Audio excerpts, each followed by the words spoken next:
Hello everyone, I'm Anthropomantic Fiend and I do horror-related things on the internet, and I haven't done one of these little streamy things in a while. I had some time to kill, and I'm just gonna chill here and eat my supper and do a few other things that I want to do, and if anybody shows up, I'll hang out, and if nobody shows up, I'll just hang out here by myself and do what I want to do. But if anybody does end up showing up, hello, welcome. I'm here to talk and chill and hang out, and yeah, that's about it. As soon as I have some viewership, I'll say hi to whoever shows up, and we'll talk about probably some spooky stuff, possibly some other stuff. Hello, one person who's here right now. How are ya?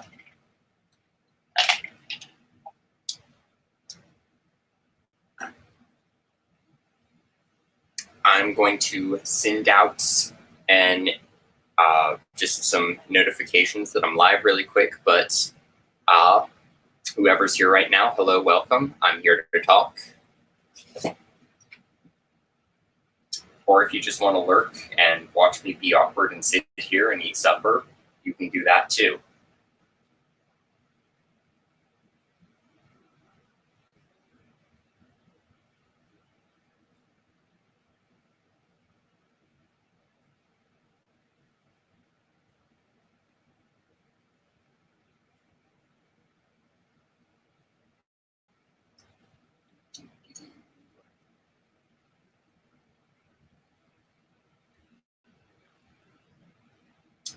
Hello, other person who's here, how are you? Hello, if you want to talk, I'm here to do that. Hello, Marty. I'm sorry if you're still doing your Jurassic stream, but I appreciate you tweeting me out. I don't want to cut in on whatever you're doing, but I'm also not a huge follower of Jurassic Park. I need to get on top of watching those movies, but I just wanted to do my own thing tonight. So sorry if I'm cutting into whatever you're doing. I just wanted to do a thing.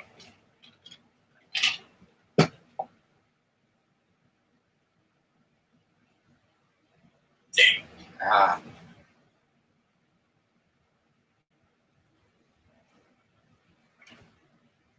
No, I missed your live, Raven. I'm so sorry. I got wrapped up in doing other things. Who won, by the way? I wanted to see what you were doing, but I missed out. I wanted to catch your test stream last night too, but I was working.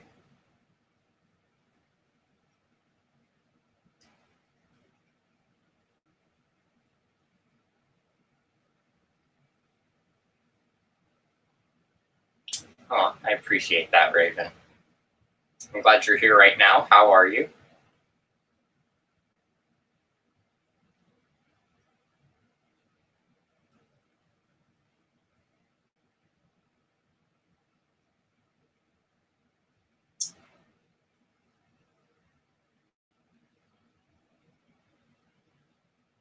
Oh, you sent a voice message to me. I will listen to this momentarily. Hello, we have 3 people here. If you would like to make yourself known, I'm here to chat with anybody who wants to. If you want to lurk, that's also fine.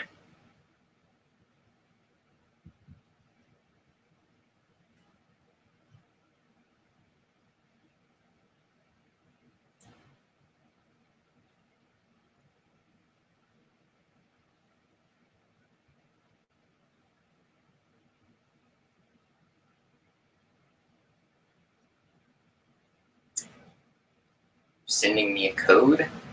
Ooh.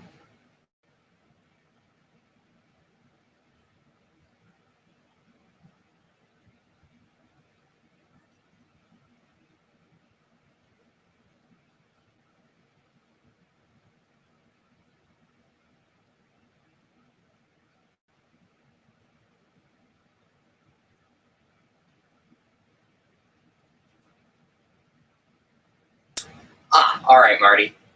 Also, if anybody who is in the chat currently, I see we got 5 people. Yeah, if anybody in the chat wants a link to the stream to be on here with me, please let me know. Oh, that's awesome. Thank you. Thank you, Raven. And congrats to other Raven as well. Well deserved, I'm sure.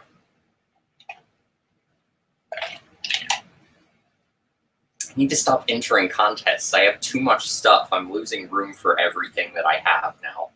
And yeah, I need to stop entering contests because the people still just keep giving away nice things and I have to keep entering. I have a problem.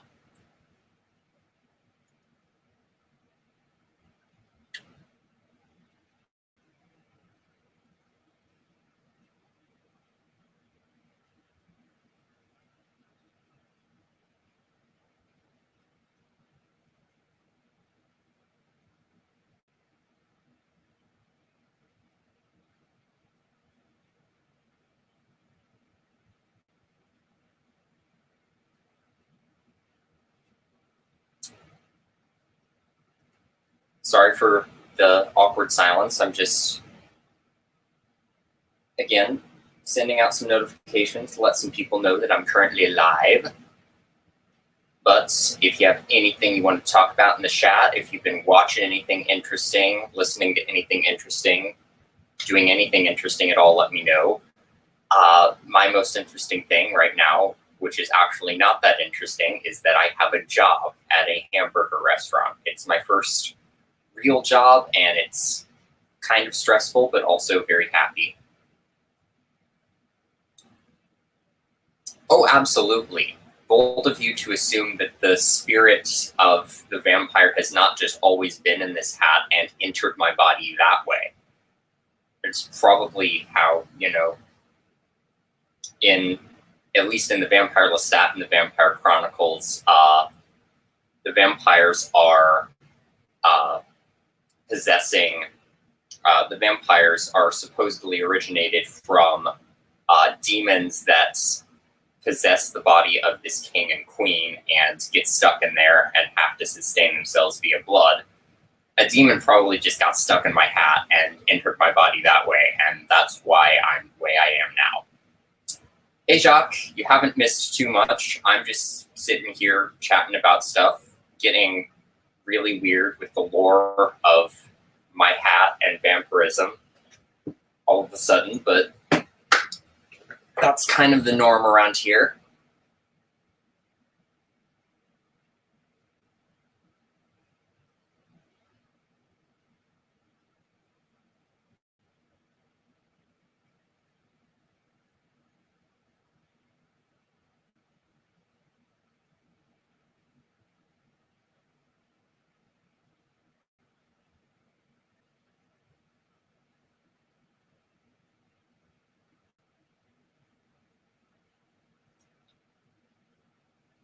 That could be my fictional origin for sure. I won't believe what, Jack?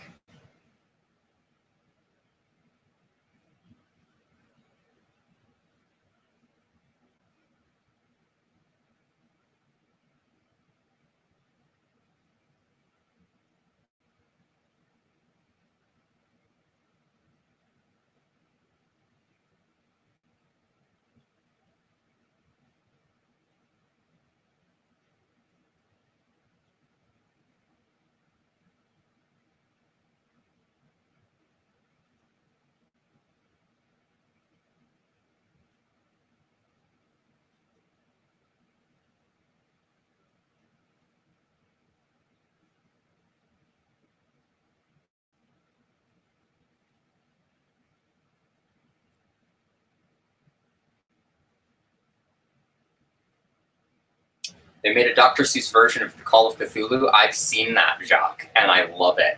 And honestly, since you came up with my nickname Lestat in the Hat, Marty, I've been trying to come up with a Dr. Seuss rhyming version of Interview with the Vampire called Lestat in the Hat, which is told, of course, from Louis' perspective as he's kind of bored and miserable on this cold, wet day, and then suddenly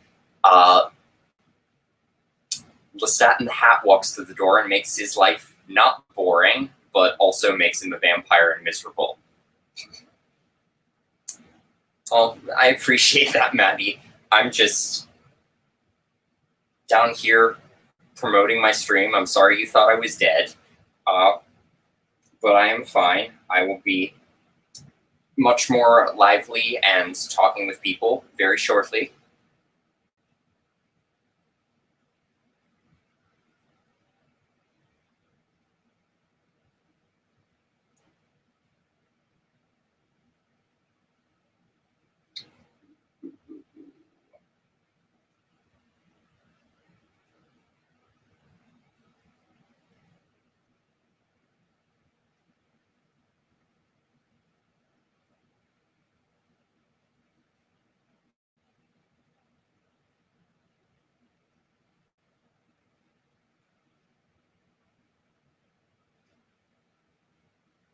Oh, that's awesome, Jacques.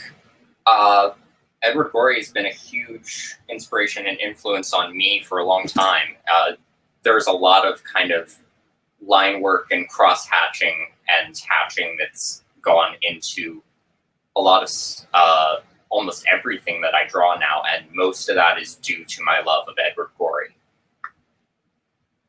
I don't draw in quite the cartoonish style that he does. I've kind of moved towards something a little bit more realistic, but all the hatching and cross-hatching and just generally line-heavy stuff, and most of it's, in black and white, a lot of pen and ink stuff, all due to my love of Edward Gorey. So if you have any way of sharing your stuff, it's my spin on Bella and the Witch's Elm. Cool. I'm not familiar with Bella and the Witch's Elm, but if you have any way of sharing that artwork with me, please let me know and send it my way, because I would be interested in seeing it.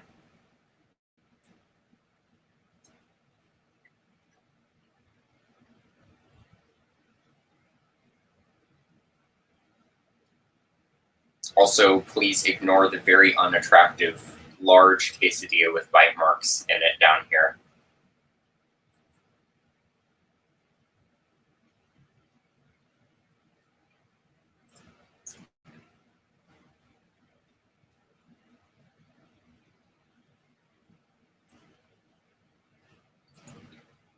Oh, interesting, Jacques. It sounded kind of fantastical just based on the name, but tell me more. Unless it's particularly graphic or gruesome, because I am eating.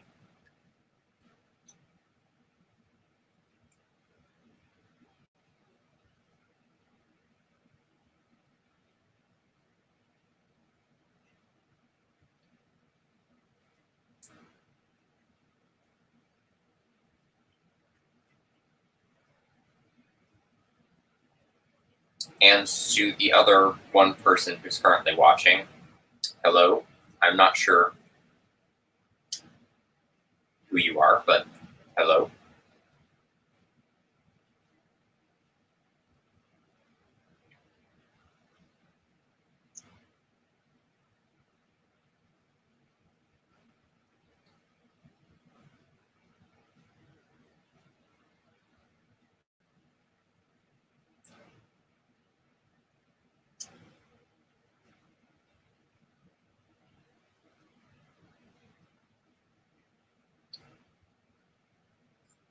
That's pretty creepy, Jack. And low-key reminds me of a much more tragic real-life version of Sleepy Hollow, where they find all the heads of the Horseman's victims inside the tree, which is pretty metal, but in a real-life context, oh my god. Hey, Sadie. Glad you could drop by. Hope work is going well, not too stressful or anything, but glad you could drop by. If you can stay in chat for a minute or two, feel free, but if not, glad you made it.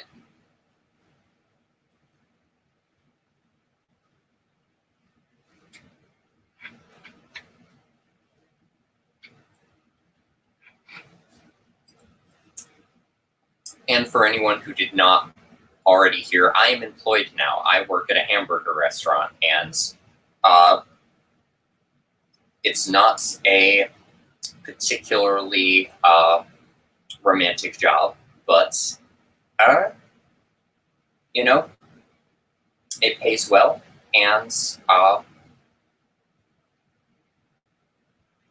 there are things about it I kind of enjoy when I don't accidentally slice my thumb with a tomato slicer, which happened the other day. It was not fun.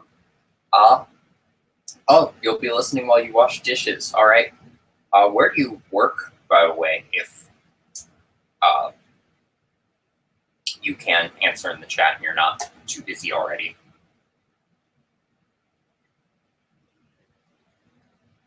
And it looks like we have 6 people watching right now. If you have walked into me just awkwardly sitting here and eating a quesadilla, hello. I am here to talk with you about spooky stuff or anything else you want to talk about. Or if you just want to lurk and awkwardly watch me talk to other people and, want to watch me sit here and awkwardly eat and talk to other people, that's fine too. Planning to read The Master and Margarita. I'm not familiar with either of those, I don't think.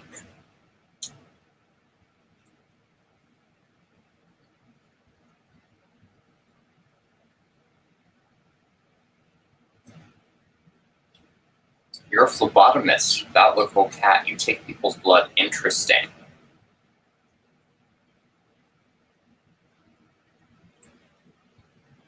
Also, welcome. I don't believe I've seen you here before.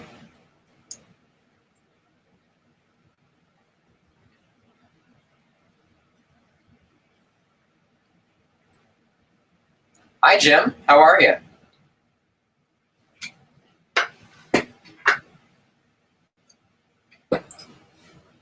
I don't know if you can see, but I got all of those rush pins that you gave me onto this jacket. I've got mirroring thing is weird. I've got fly-by-night pen down here. I've got a crooked corrosive steel pin down here that I need to adjust, and I've got the live pin up here, and they all look really nice. Thank you for those. Oh,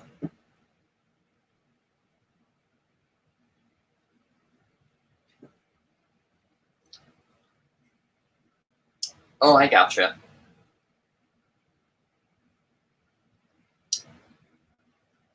Take care, Raven. I'm eating my dinner right now. Please go. Enjoy yours.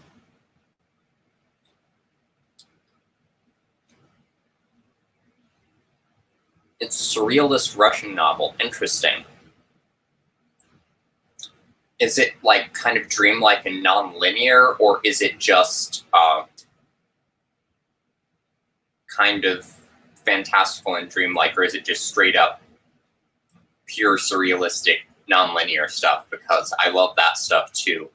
I'm not sure if I would like a whole novel of it, but I had a period where I was just fixated on surrealism, and that was all I wanted to get into. And I was really weird in that period of time. I was drawing and writing some weird stuff.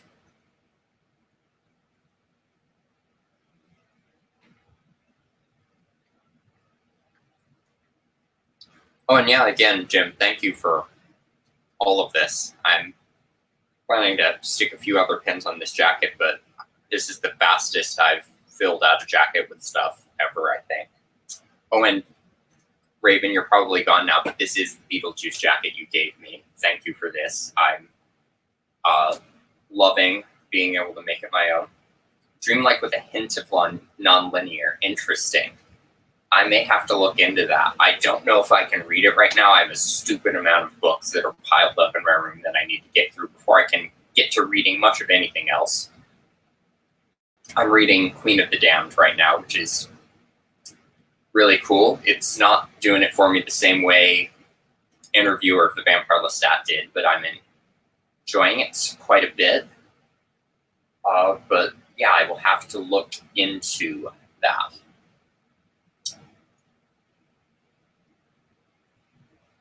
What would I do if I woke up in a Hallmark movie? I would probably scream, and then I would take a moment to catch my breath, and then I would scream again.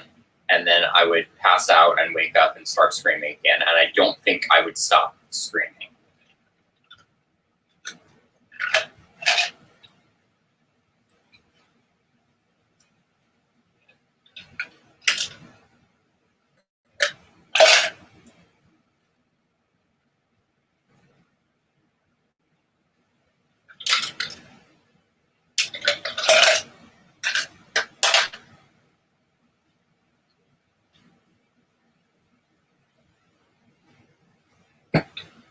I will be back with all of you momentarily. I need to take some things upstairs. I need to grab a few other things, but I will be back.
Oh yeah, they would watch me or you suffer and suffer and suffer.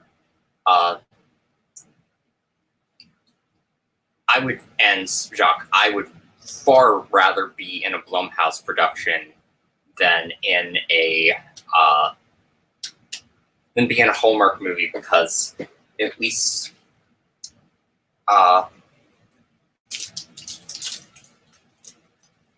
Honestly, most of the Blumhouse movies I've seen have been ones I like. Maybe that's just because I've been really selective about them, and because I've gone in expecting something that I think will suck.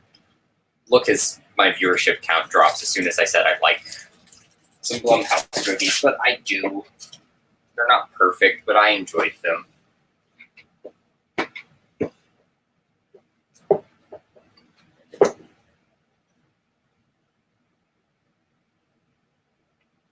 Who despises print-on-demand books? Not me, because I'm not sure exactly what they are.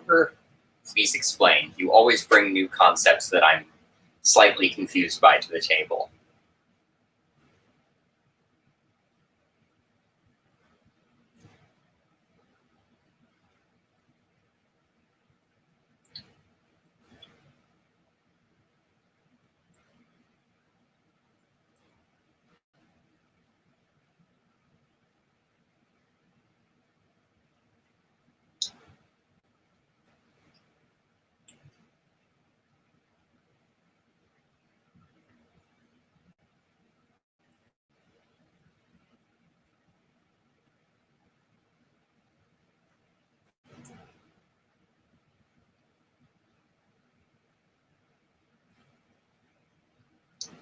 They are books you order and have to make a copy for you.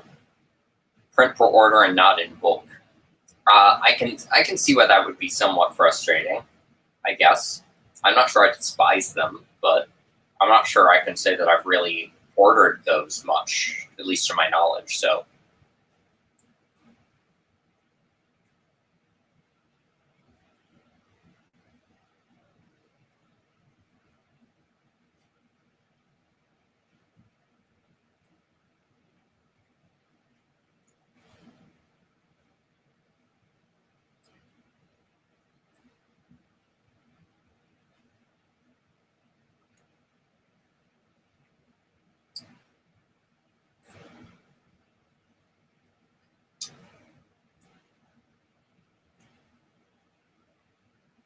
I'm trying to think of something else to say, so my viewership doesn't keep dropping, because I want to actually say something interesting instead of just sitting here awkwardly eating a popsicle in front of you.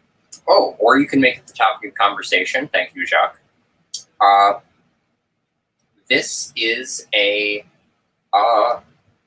crap, what is it?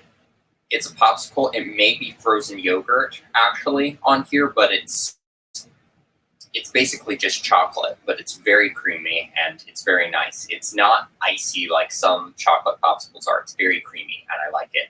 Hi, Trenchy. Not too much is up right now. I have a job now, as I think I told you in the chat. If you want to jump on here, yes, fudge bar. Thank you. That is the term I was looking for. It is a fudge bar. If anyone in the chat wants to jump on here and chat with me, let me know and I will send you a link. I hope it's not crap. Want my job or this fudge bar? Luckily, neither of them are that. Otherwise, I would be very unhappy on so many levels right now.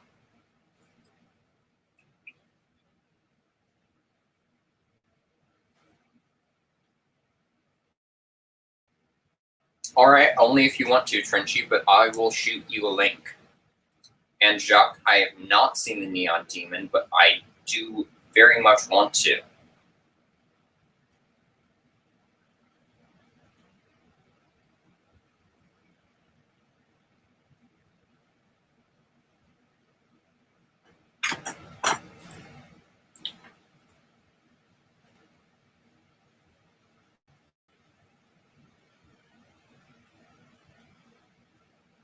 Also, my job has given me a love-hate relationship with milkshakes, and I can elaborate on that if you want me to.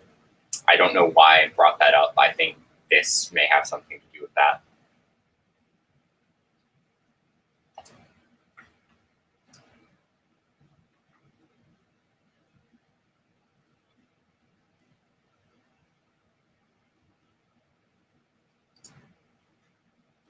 There's a scene involving a corpse. That's like every movie I watch ever. unless it's something specifically particularly nasty going on with the corpse, I will probably.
Yep, fast forward. It's very out of the blue and ruined the whole experience for me. It's not a necrophilia thing, is it? I sure do hope not.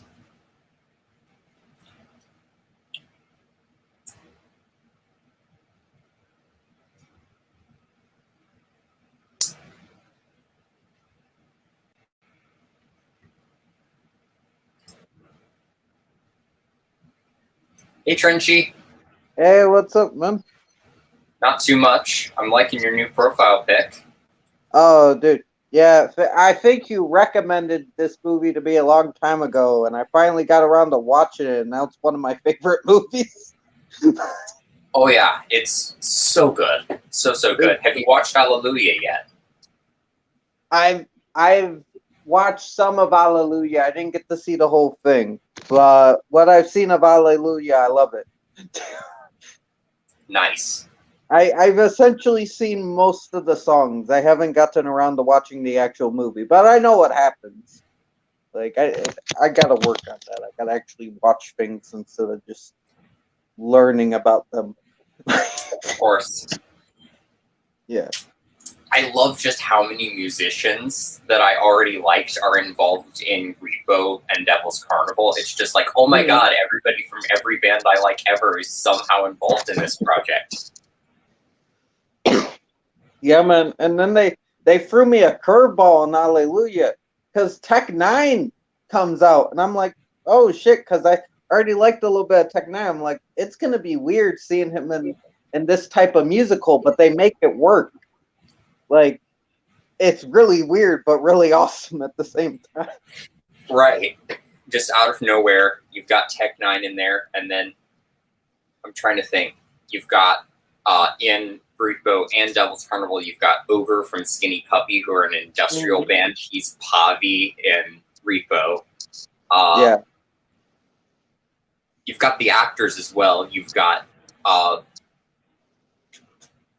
frickin' Bill Moseley in both of them, who can't sing but is trying his best, and that makes it even better.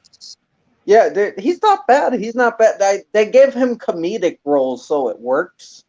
Yes. Like, they made it work. It fits his character. Fucking. Go on. Oh, go ahead. My bad. No, I wasn't going to say anything. I actually forgot what I was about to say. Oh, shit. My bad. I was about to say, you got Alex Vega Penn in there, man. Like, I grew up watching her in Spy Kids and then seeing her in Repo and the first Devil's Carnival was like, dope. Mm-hmm. I had forgotten she was in the first Devil's Carnival, too. Yeah, she didn't come back for the sequel because apparently it was against her religion. But I'm like, you did the first one, but okay.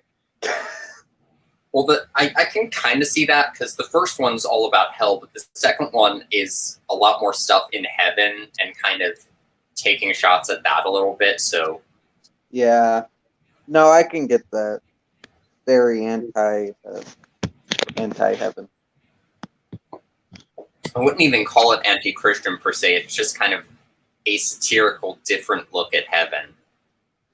Oh yeah, Like, I know people think they're setting the devil up as a good guy, and sadly, we won't get a third movie to see what happens. But I don't know. I kind of see them as both like two peas, and the God and the devil is the same in a way. Just Right. they have different approaches. Yeah. Have you watched Good Omens? I started it. I didn't get to finish it. You, for one thing, it's an amazing, hilarious show. I highly recommend finishing it. But for another thing, I think it does a similar thing to Devil's Carnival in that heaven and hell are kind of warring with each other, and neither one is really right. They're both just in this power struggle and want to eliminate the other. But really, if they just didn't fight, things would be for the better. But it's not even that one is evil and one is good. They just have these self-righteous ideas, and they all want all the power and all of it to be one thing, whereas a balance would be preferable. Yeah, exactly. Like it's interesting for sure. I read a little bit of the book. I like the book. The book is great too. They do a little bit that's different with the ending of the show that I think is really fun though. So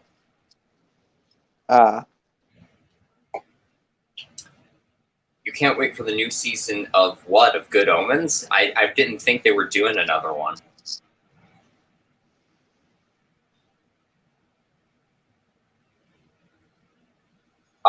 All vampire romances are about necrophilia if you think about it. Okay, yes, but no, because vampires can consent, and yes. they're undead.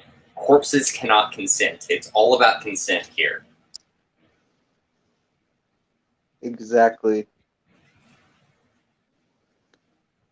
I won't get into that, even though me and another lady had a little disagreement about the corpse bride and how that should have ended.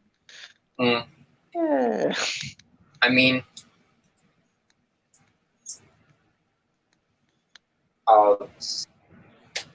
Emily was just there to get set free, and I think the ending of that is just beautiful because it's true love that's supposed to set the corpse bride free, but it's always assumed that has to be this romantic marriage-based thing where you put the ring on her finger and everything is fine. But even when they're technically married, her spirit is not set free. They're just living there, honestly, pretty happily in the land of the dead.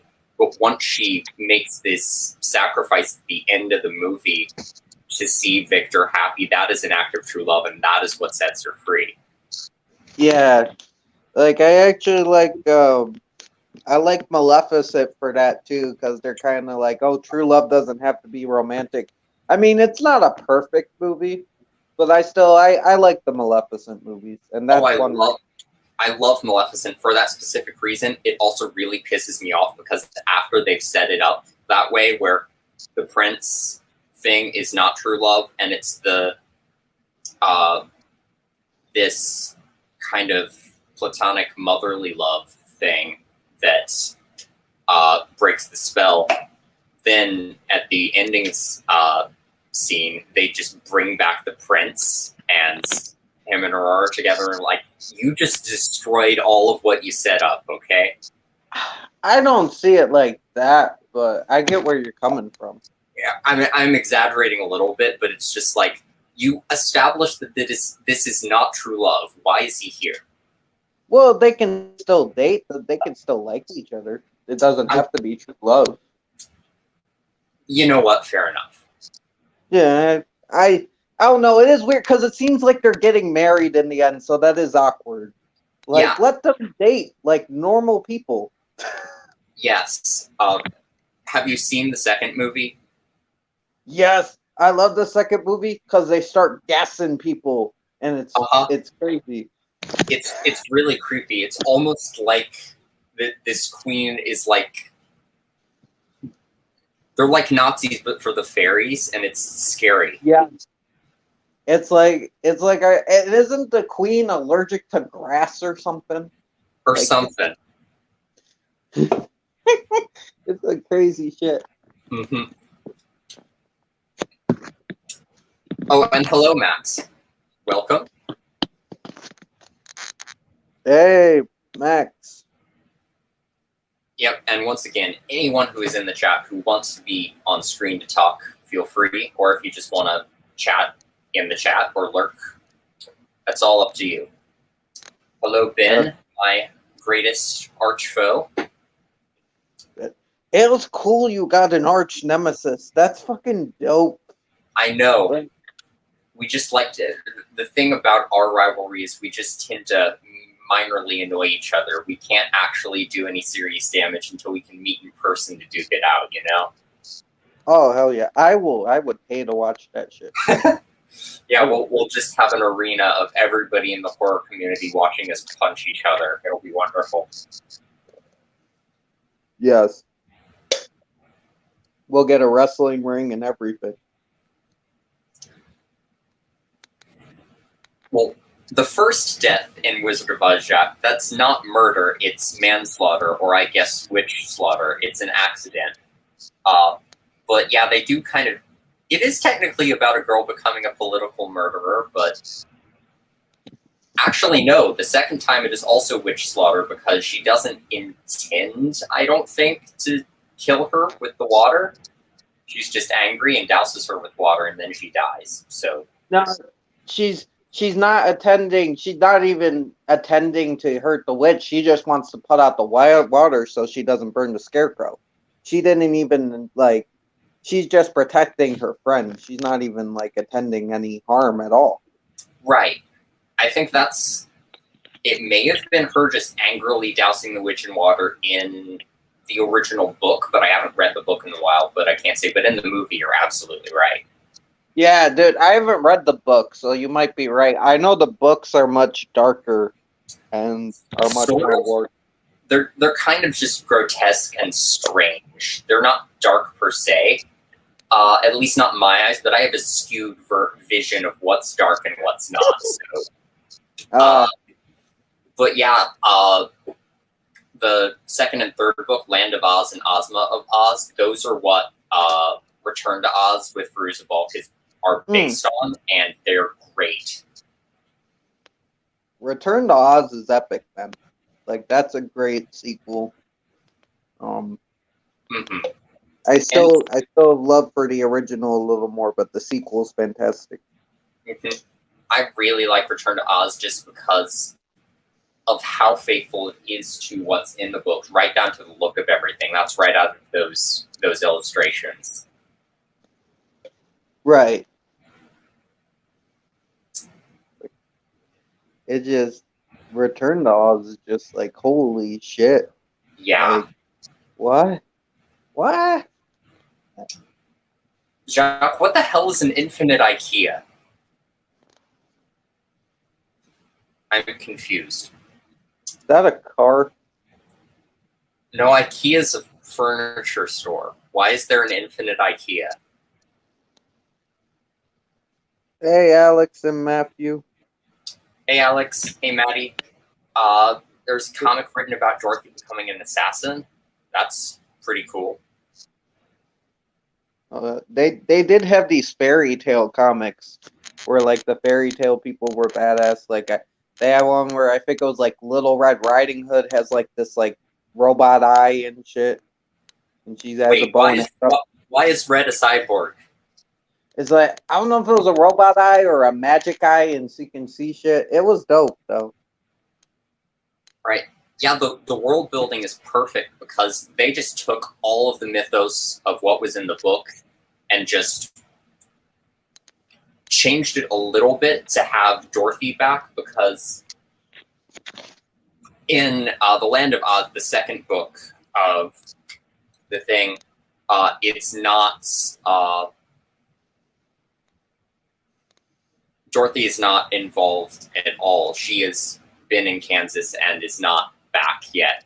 We're following a boy named Tip who ends up being a certain somebody else by the end of the book in a very interesting twist. But yeah, all the mythology is pretty much intact from the books, and so they've got all of this world already built for them, and yeah, great practical effects too. And I love the Gnome King stop motion stuff. It's beautiful. Yeah, the Gnome King's dope, man. I would love to see a Wicked movie. Like, the stage musical's okay. I'm not the biggest fan of it, but I would like to see it brought to film and what they would do with it. Like, that could be fun. Do you have? Did you watch Oz the Great and Powerful by any chance? oh, Sam Raimi, man. Of course I did. Yeah, I saw that in a library. Mm-hmm. I love that movie, and a lot of people don't, but it's just this great kind of fun fantasy twist, a darker fantasy twist on Wizard of Oz, and it just totally feels like a Sam Raimi movie. I watched a video showing how basically the whole plot arc of the story is literally Army of Darkness, and they're not wrong, but I like it a lot. I know it has problems, but like you said, the Sam Raimi part of it really shines through, and he's my favorite director. And I like Joey King, and I thought it was an interesting take on it. James Franco plays the wizard pretty convincingly. But one of my problems with it, though, is I don't like Mila Kunis as the Wicked Witch of the West. I know what they were going for, but even when they turn her into the witch, she's still kind of attractive because it's Mila Kunis, and I'm like, the Wicked Witch of the West is not supposed to be attractive. Right. Well, that's just Hollywood being Hollywood and not being willing to go full crone with the makeup because they have an attractive performer in the film. Yeah. Exactly. Like, I still like it, though. I really enjoy the movie, and I think people give it a little bit of a hard time for no reason because it has good ideas. Yeah, I mean, that's like great said, ideas. And I like the way they play with the mythology a little bit of, like, witches allegedly being killed by water. Like, one of the witches will cry and, like, it'll burn into her flesh as the tears go down her cheek. I love that stuff. Oh yeah, that's some dope shit, man.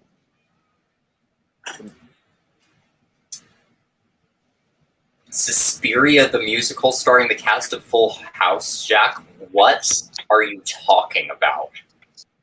Still haven't seen it, but I'd watch it. Like, I still haven't seen the original, but I'd watch that shit. Oh, you gotta. The thing about Suspiria, though, is it's set in a ballet academy, so I think Suspiria is just asking to be adapted into a ballet, and nobody's done it. It just needs to be there. Ballet set to Goblins music needs to happen.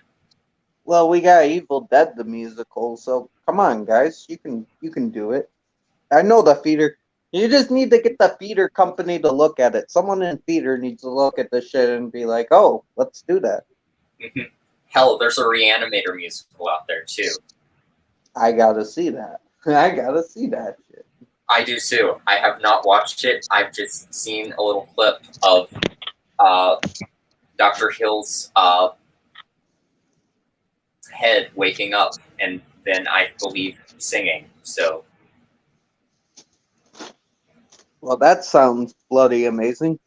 I mean, yeah, I've seen a little bit of the Evil Dead one. I gotta finish that, but definitely interested in this Reanimator thing.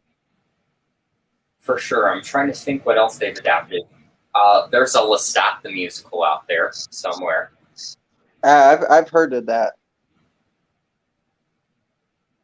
I've heard it's hard to find a proper recording of that, though. So yeah, I'm still trying to find like a good actual, on stage, not like with actual props and shit of Sweeney Todd. I'm trying to find like an actual real, instead of just like they did one, but it's instrumental. They don't have the props and shit.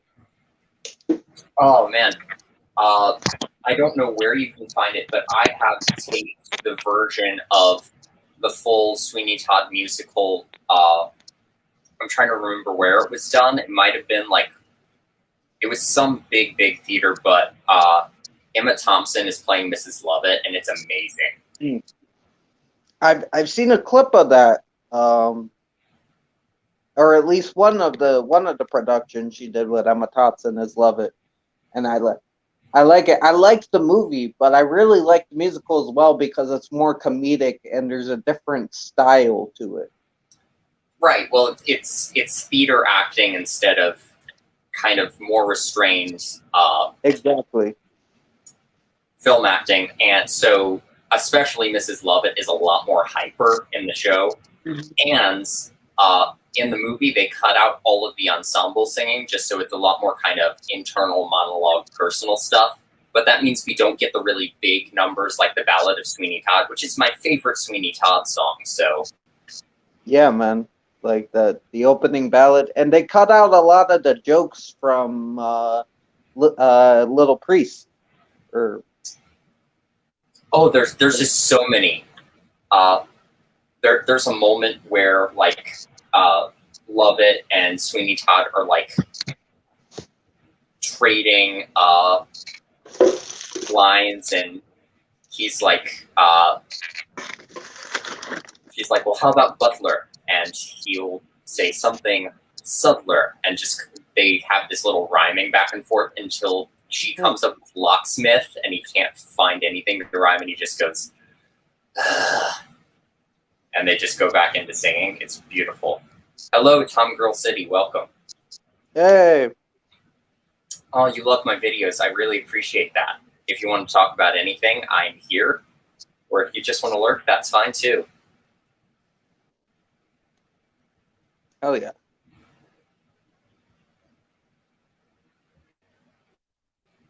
But no, man, it's like I like both versions respectively, but I would like to see a full version of the stage because I like seeing stage productions and stuff. Oh, There's a absolutely. different, yeah, man. You know, like there's a different vibe to it. My day's going all right. It's been pretty low key.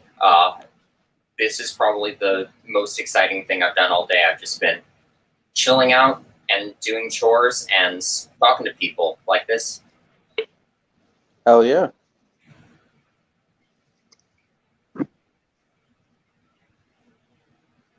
Yeah, man, I'm glad I caught you. I'm like, oh, Impro's live. I haven't talked to this dude in a while, man. Yeah, I'm glad you dropped by. Oh, for So sure. have you watched anything interesting lately? I'm trying to fit.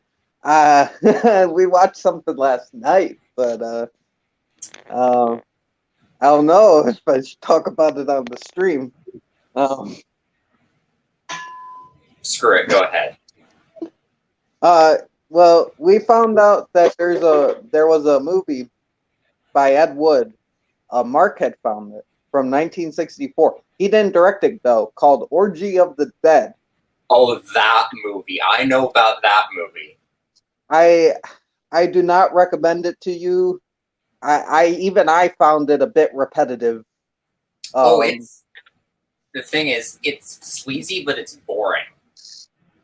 Yeah, it's got good set design and stuff. Like the homage to the 30s and 40s monster films are on point, but like it's just very repetitive. And I mean, yeah, it's like nice to look at, but at the same time, you can only look at it for so long before it's like, okay, this has lost its charm, you know? Right. So yeah, basically my understanding of what it is, because I could not watch the whole thing, is it's an Ed Wood produced kind of horror set piece surrounded series of stripteases, and they're all kind of, I mean, all the respect to all the performers who are in the film, but they're not particularly engaging or super creative stripteases anyway. So No, like a couple of them were interesting. Like especially there was one, but it may offend people. There was a woman dressed up like a cat with her boobs out, and she was rubbing her boobs against a tombstone while a shirtless kind of like Hawaiian looking man was whipping her. which I don't know. Like that I'm was not sure probably who one that's of the, supposed to offend because I'm not sure what it's supposed to mean.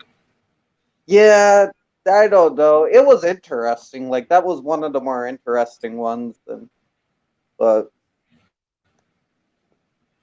the Yeah, I never music's got good. around to that one. That one's weird. Yeah, the music is good.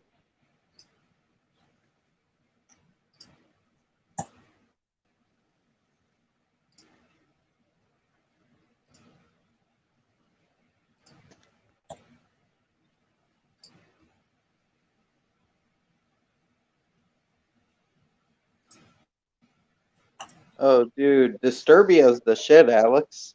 I like Disturbia a lot. I have not seen Disturbia. Oh shit, it's a 2000s film, and Shia LaBeouf, he gets like fucking house arrest, and then he finds out his neighbor may or may not be a serial killer, so he starts obsessively stalking his neighbor because he has nothing else to do with his life because he's on house arrest. I like it. It's a fun little thriller. Oh, I appreciate that, Tom Girl City. Thank you. Nice.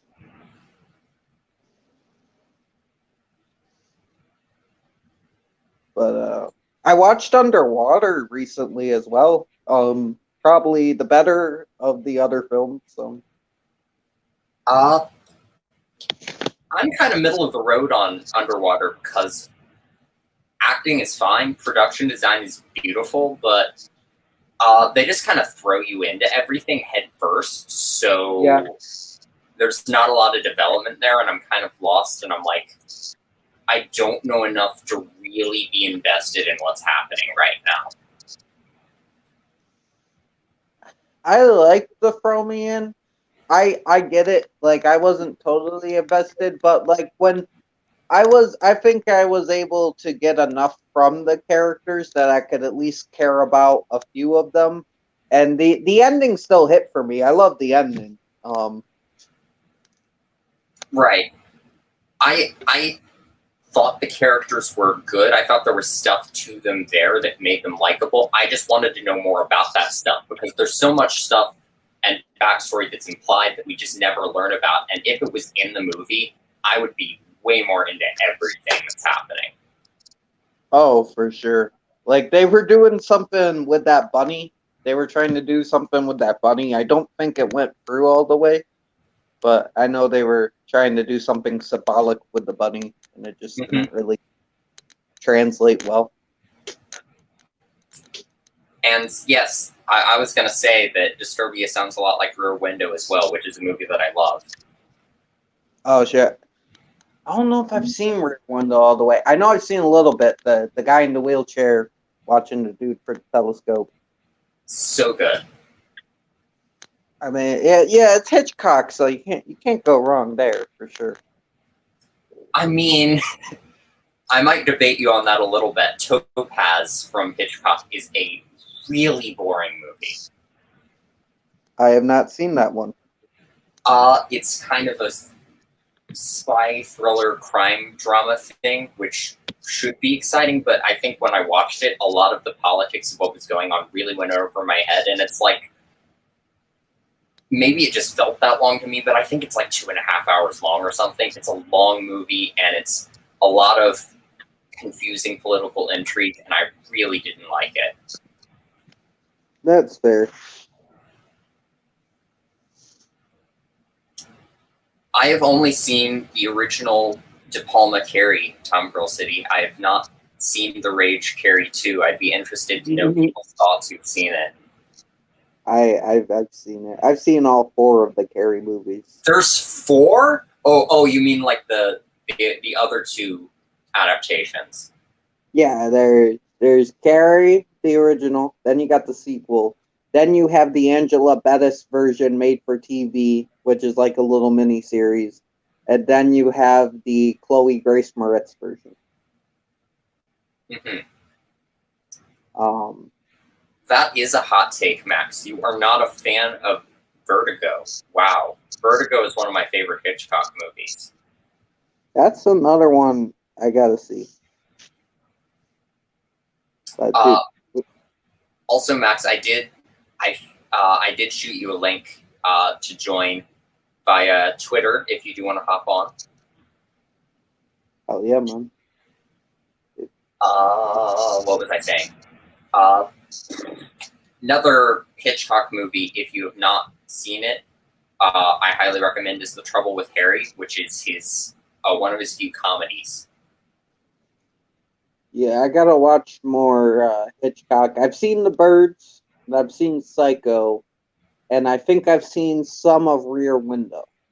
Like at one point, I had thought I seen Rear Window all the way through, but then listening to people, turns out I haven't.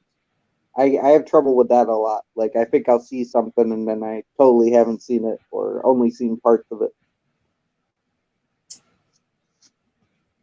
Yeah, Rear Window is great. Hello, Pages, Films, and Plastics. Yes, it is a classic. Hey.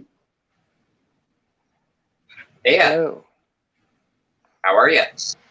I'm doing all right. Cool.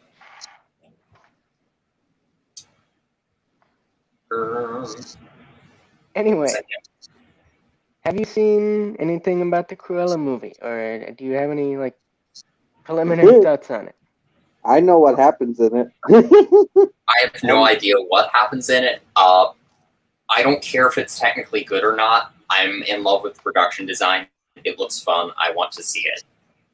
That's fair. Let's just say there's a little dark backstory involving a Dalmatian doing a certain WWE move to someone. Okay, Oh, I'm boy. sold. Shut up and take my money. I have to see this movie right now. Yeah.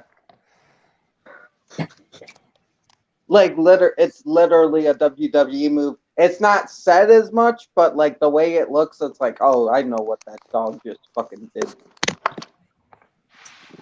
I guess that's fair, Jock. If you remove the birds from the birds, you have the happening, don't you? The Happening. I like The Happening.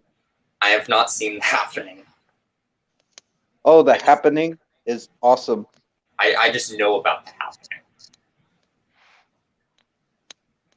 Yeah. At one point in the film, this guy's like, "Do you guys like hot dogs?" And he's like eating hot dogs. It's legendarily bad.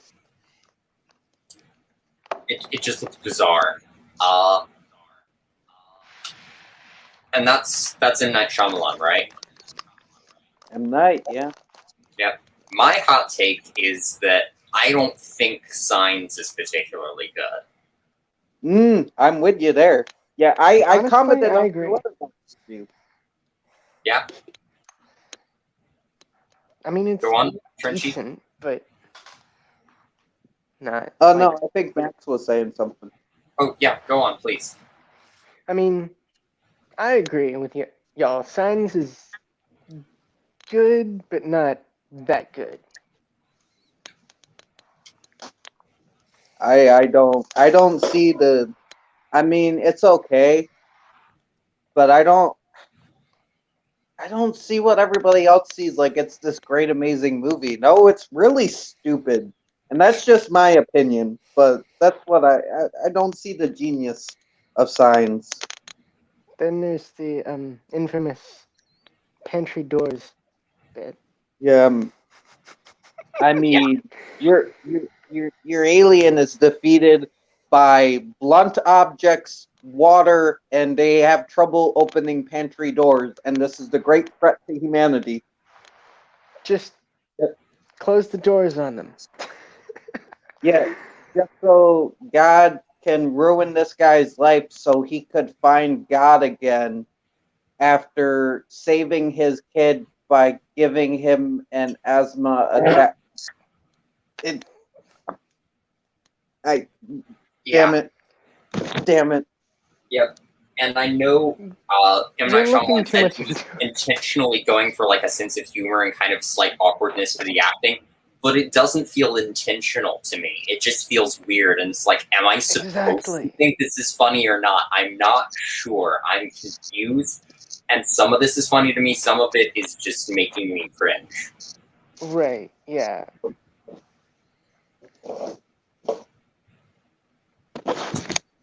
I still think The Village is worse. I can't do The Village. I love The Village. I'm sorry, man. I just can't. I think it's long. I think it's boring. I think the twist is stupid. And the fact that they made the mentally challenged guy the villain just because he's mentally challenged is dumb as fuck. That is a problem. Yeah, there is some ableism going on with the movie that I'm not into. That is my biggest problem with it. I'm mostly there for the production design and the soundtrack, if I'm being 100% honest. I just think it's pretty. Yeah. Oh, yeah. No, it is pretty. And I like the looks of the monsters, but then they ruined that. But no, it is a thing. And I'm not usually like that. I can look past certain things. Like, I'm not, like, woke like that and stuff. But it's just that, like, particularly bugged me in that movie for some reason, like especially since he doesn't have a personality. His only personality is he's on the spectrum. Like, at least make him a piece of shit. Like, people on the spectrum can be mean, but they didn't even make him mean. They just made him, challenged. And then they're like, oh, he's a bad guy now, let's kill him. Like, no. Yeah. Valid. Yeah, that doesn't. Yeah. Yeah, I don't think the movie's take on him straight up is that he's evil. But I do think they're basically using him being on the spectrum to be like, he's confused, so he's going to kill people now. But yeah, even like when he's killing people, he just feels kind of out of it and confused. There's not much personality there. That's fair. Yeah. Can y'all hear me all right? I'm considering getting a better mic. You're a little quiet, but I can hear you. All right, let me see what I can do. You good, man. My bad for bombarding you guys with all those commercials yesterday, but I ran into a gold mine, man. You're good. I still need to add all of that stuff to the playlist and find a good time to do this stream. I've got a work schedule now, so that's going to fluctuate from week to week, and I want to schedule a few other things too. But I want to get that done as soon as possible. You're good, dude. All right, can you hear me all right now? Oh, you sound great.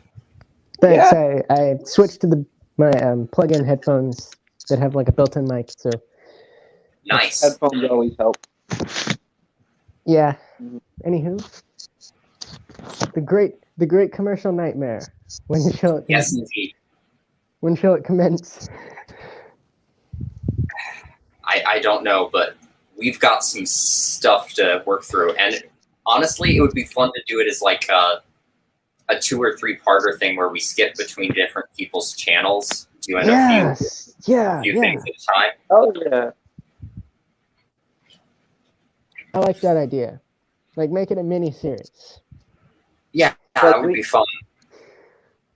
We can definitely find more, and we can definitely, like, how many commercials we have at this point? We can definitely make this an hour each, I think. Yeah, Jesus, we've probably got over 4 hours of commercials at this point. Oh, Jesus. Yeah. We've got I'm probably exaggerating, but we've got a lot of commercials, too. Yeah. A lot. Especially since I put a full compilation of both Panda Cheese and Quiznos rats on there. Oh no, not the sponge monkeys. I love the sponge monkeys. The sponge monkeys give me life. I mean, they're great. They're horrifying, but they're great. Oh yeah, man. Well, there's at least 4 of us doing this, so.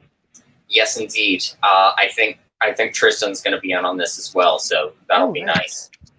Oh yeah, it's always good to have Tristan. Well, also, hello, Ty, welcome. I'm gonna run put some dishes in the sink, do a few other things, and I will be back with you momentarily. If you want to just chat and entertain my audience for me for a minute while I go, please feel free. Okay. Okay, Lich. I guess we're taking over the show, man. Oh boy. We're gonna take everything Impro has and pour in the back of the truck. I'm just kidding. But... Hey, Art. Nice, June. We have a question by Jacques Lefanu. Will we be watching Halloween Kills when it comes out? I'll probably like binge all the Halloween movies at that time because I don't know, get caught up. Have you seen them, or would this be a rewatch? Pardon my heresy, but no. Okay, I was actually rewatching some of them recently. I liked Halloween 2018 enough, but I wasn't big on it, so I'll see what Kills has to offer. But So I've heard like bad things about the Rob Zombie Halloween. Is it worth the watch? Is it like how are you on Rob Zombie's work? I haven't seen any of his movies. I'm kind of into his music, but I haven't really seen his movies. Okay, so I liked the first Rob Zombie Halloween, but Halloween 2 was shit because they fucked with Loomis, in my opinion. But to give you a feel of these movies, in the beginning, there's a baby crying, and there's a guy in a wheelchair, and he threatens to crawl over, and I don't know if he was intending this towards the baby or the mom, but he threatens to crawl over and skull fuck someone if the baby doesn't shut up. That's what you get, and it sets the tone for the movie pretty well. That's interesting. That's interesting. Essentially sets the tone for the movie. I mean, oh boy. It's good to make the judgment off that. Like,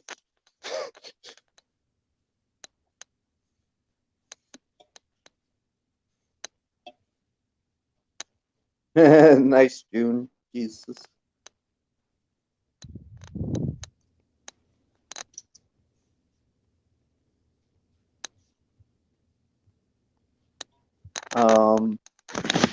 Oh shit! Someone's in the back.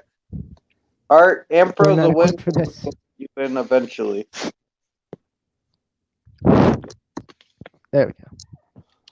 So what have you been up to, dude? What? I said, what have you been up to? Not much. Working for the summer. Hoping to get into some more horror movies. Actually, maybe watching the Fear Street movies that come out this July. Have you heard about those? They're coming out yeah. in July? Yeah, they're coming out the first 3 consecutive weeks of July, I think. Oh shit! Okay, I'm gonna be in on that shit because I like the R.L. Stein series, so I know. Yeah. No, apparently, like these do look more hardcore than the books for sure. Like whereas Goosebumps was PG, this looks definitely hard R, which is going to be interesting. Like, given that R.L. Stein is typically like a kid's author, it's going to be interesting to see how they make like a more mature take on his work. Well, have you seen his show The Haunting Hour? No, I'll have to check that out. It's more mature. Like, there's literally an episode about the end of the world. Like, if you want a more mature take on like Goosebumps, The Haunting Hour, that's the shit. Oh boy, I'll have to look into it. You got Marilyn Manson playing like this spider demon who haunts people in their dreams at a summer camp and like eats them. eats the children. It's not violent. It's not like, well, it is, but it's off-screen violence. It's not like violence Yeah. in your face, but it's what they imply is really dark. Yeah. It's more darker than Goosebumps, even though I still love Goosebumps. Yeah, and I think you can make a much darker setting even without like on-screen violence and explicit content. Like you can, Mm-hmm. like there's definitely good ways to do that. Oh, for sure, man. There's always like Beetlejuice. That can get pretty dark, but Yes, it can. it's Even not. What's even up? some of the jokes are dark as fuck. Oh yeah, man. He's trying to marry a girl. Yeah, and the mention of the civil servants in the afterlife, Yeah, the suicide joke. not exactly in best taste, but still, Yeah, it's there. it is. We're stuck with it. Yep, It's and fun. yeah, and yeah. The older I've gotten, the more I've realized just how gross Beetlejuice himself is. So God, yes, he's disgusting. yeah, and yet I cannot help but find him funny. So Yeah. I Such mean, a he sim- gets muffins, so it's okay. what now? Huh? What'd you say? Oh, I said he gets his comeuppance, so it's okay. He doesn't win, I guess. Right. But it's confusing because he gets eaten by a sandworm and then suddenly he's in the waiting room again. What happened? Wait, Yeah. does that mean that ghosts can die? What? Except that he doesn't. But well, technically, exorcism in their mythology is death for the dead. So, Oh. and then you're condemned to the lost souls room to wander forever. But I don't know what happened to Beetlejuice. He just gets eaten and then suddenly he's back in the waiting room. Maybe And then ghosts just have a respawn or something. Yeah. Also, number 3. Yes. Anywho, we were just talking about the Fear Street movies coming out soon. Oh yeah, you told me about that, I believe. Yeah, it looks interesting. Like it's gonna be a backwards told story, starting in like the 90s, going back to the 70s, and then all the way back to the 60s, Right. 1660s. But yeah, it looks like a wild ride. I never read Fear Street personally, but I'm down for that. Yeah, man. Also, check out The Haunting Order if you want Dark Arrow side stuff. That's another good show. Gets overlooked. I watched some of that show.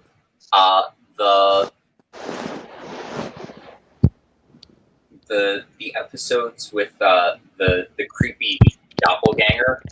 They want soup is one of my favorites. Hell yeah. Sounds strange, but also really interesting. It's just like I don't remember what the exact mythology of it, but this creepy doppelganger of this kid appears that is just constantly saying, "I'm so cold," but it has like this. It's this kid, but it's got this weird deep voice, and it's just like, "Can you make me some soup? I'm so cold," and it's like, oh God, simultaneously creepy and hysterical. I think I've seen that one. It's great. It's been years since I've seen it.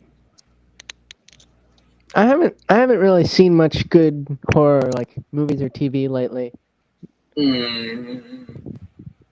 What can I recommend?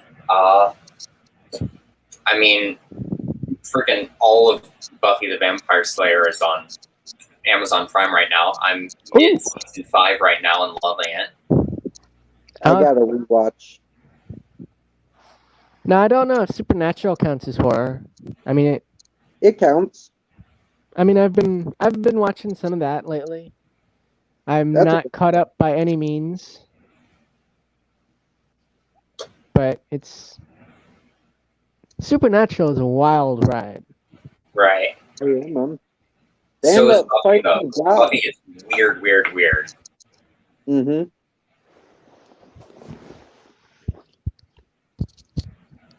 Now, I do have a book recommendation. It's not necessarily like straight up horror, but it's definitely in that vein. Yeah. It's called It Devours. Ooh. It's actually a story set in the universe of Welcome to Night Vale. It's written by the same people. Okay. Nice. I recently got into reading it and finishing it. And also, let me see if I can find it. Oh, yeah. Alice Isn't Dead. It's from the same family. Also by Joseph Fink. It's like a podcast and also a novel in the same group. Nice. Now it is not at all similar to Welcome to Night Vale. Like there's a whole mythos around it. It's it's pretty interesting. I haven't gotten to reading Alice Isn't Dead yet, but I'll definitely give like a recommendation or a review for it for y'all once I'm done with it. Cool. Jack, I'm not sure what you're referring to, but literally everything on the planet has questionable fanfics, so... Yeah. Marty's Yes. He was telling me about some crazy shit, and I'm like, no, that cannot exist. But it does. You know the rules.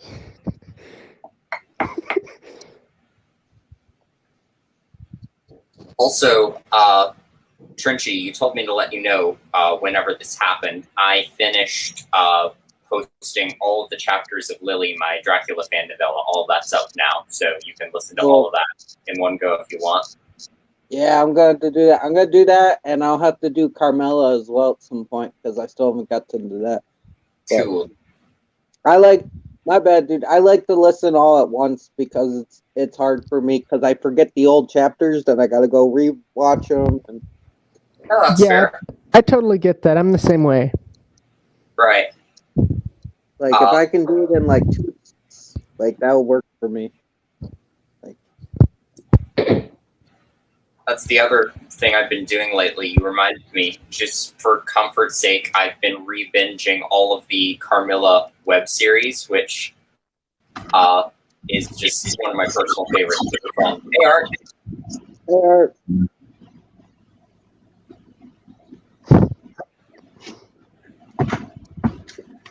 Ty, nothing can be as bad as Sonic the Hedgehog fanfiction. Sonic the Hedgehog fanfiction is glorious. Yeah, trust me, there's worse out there.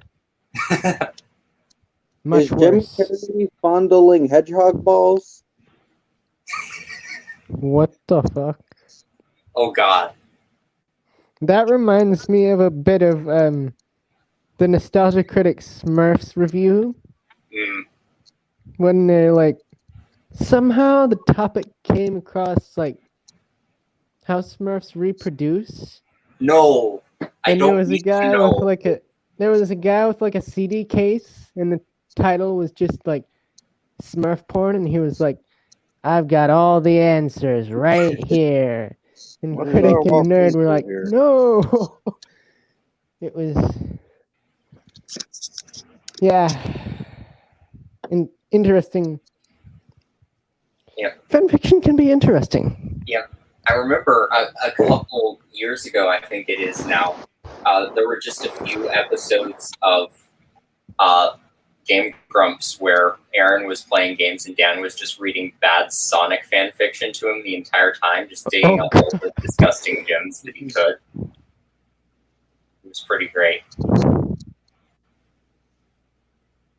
I guess that's the thing about fan fiction. It can range from being like amazing and epic to being downright awful and degenerate. I mean, yeah, but I mean, Ain't that humanity? but it's fan fiction. These people more or less write this stuff for themselves because they're like, what if this happened? And it's not really canon, so Yeah, it's You their can- prerogative to do whatever the hell they want, pretty much. that's true. I would say when it's too ridiculous, please don't share it, but, Yes. No one needed to see Hong Kong Fooey sexually assault Spock. Like, no one needed to read that. interestingly specific response, for example, but okay.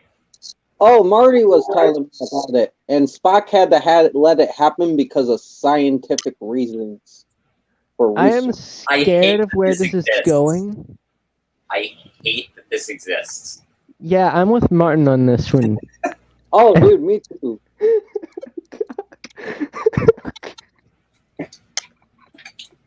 Oh boy. Speaking of fanfiction, though, one thing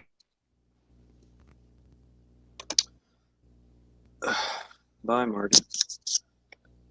Oh no. Why do I feel like that wasn't supposed to happen? Oh, shit. Because it's not. He's gone. He fucking poofed. He vanished. Disappeared into thin air. Definitely was not supposed to happen. He'll be back. He vanished into the gateway of multiverses. The multiverse thing.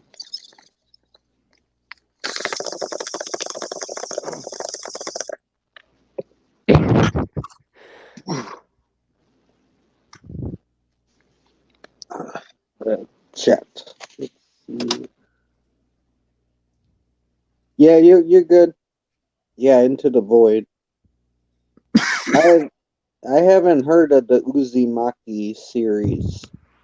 Or Uzumaki.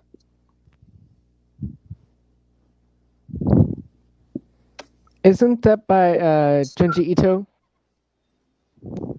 Might be. Or I'm not familiar with it.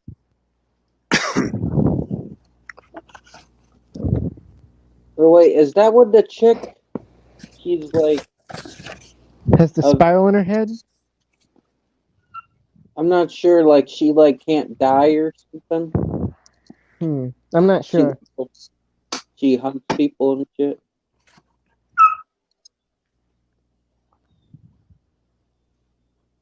Trying to think, because it does sound familiar. Alright, if Martin doesn't show up anytime soon, which he may or may not, I am going to start reading out loud the first chapter of Alice Isn't Dead.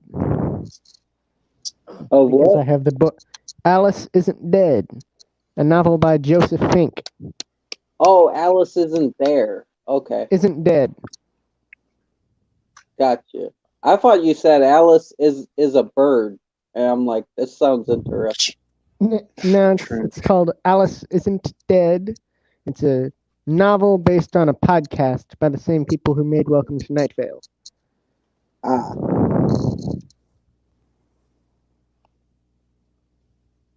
Sweet.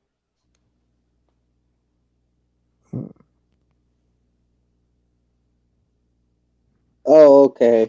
So there is a spiral involved with this. Yeah, I haven't actually read like the mangas, but from the screenshots I've seen, it looks weird and creepy as fuck. Mhm.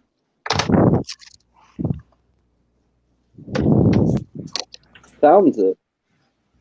Ah, Do you you're know back. what it's about? I have returned, and hello, Snotty Babe, Shayna. I'm glad you made it. But yeah, what I was gonna say before my internet so rudely interrupted me by not working. I feel that problem so bad. Yeah.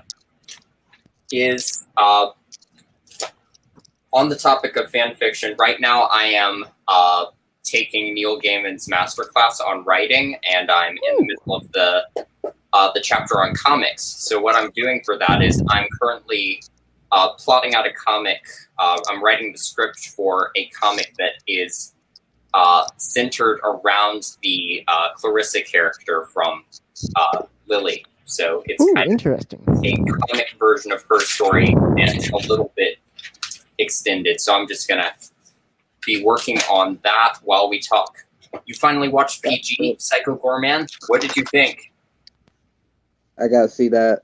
That looks like the shit. It is. It is the heckin' best. It looks like something I would like. You are gonna adore that movie. It's like E.T. if E.T. I still need to watch it. If E.T. was odorous from Guar. Holy shit. That sounds. I was. Yeah. Just think if E.T. was like the most evil being in the universe that had to be for these kids. Can y'all hear me all right? Monster, Shayna, besides PG himself, because there are so many fun ones. What were you going to say, Max? Nothing. I was just trying to see if you could hear me all right. Yeah, you can. I can hear you fine. I was about to start reading something, but I didn't want to interrupt. Go on. All right, I am about to dive into the first chapter of Alice Isn't Dead. I mean, if that's all right with you. You can read a short passage of it. All right. A pen for tail. This is. All right, this is only 7 chapters long. Keisha Taylor settled back into the booth and tried to enjoy her turkey club. The turkey club did not make this easy. A diner attached to a gas station, a couple of hours outside of Bismarck. A grassy place between towns. Keisha's main criteria for choosing the diner had been ample parking for her truck. Once upon a time, people chose food based on the season or the migration patterns of animals. She selected her meals based on the parking situation. Her difficult relationship with what the menu called the chef's special club was made more complicated by a patron in the booth adjacent to hers. The man was eating an omelet, scooping big chunks of egg with long grease-stained fingers and shoving them into his mouth, each bite followed by a low grunt. He was a large man, with a face that sagged on one side, a lump on the top of his shoulder, and a long fold of extra skin hanging from one arm. His clothes were filthy, and she could smell him from where she sat. He smelled like rot. Not bad exactly, but earthy, like fruit disintegrating in the soil.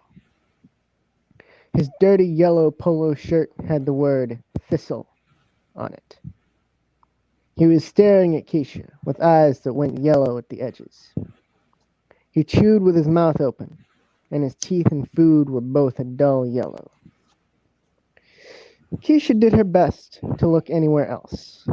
At the crowd of bystanders behind the on-location reporter on the muted televisions, a crowd she reflexively scanned for a familiar face, or the bathroom door as the cook took his third visit since she had arrived. At a van driving on the highway with a cartoon logo of chickens and the name Praxis in bubble font.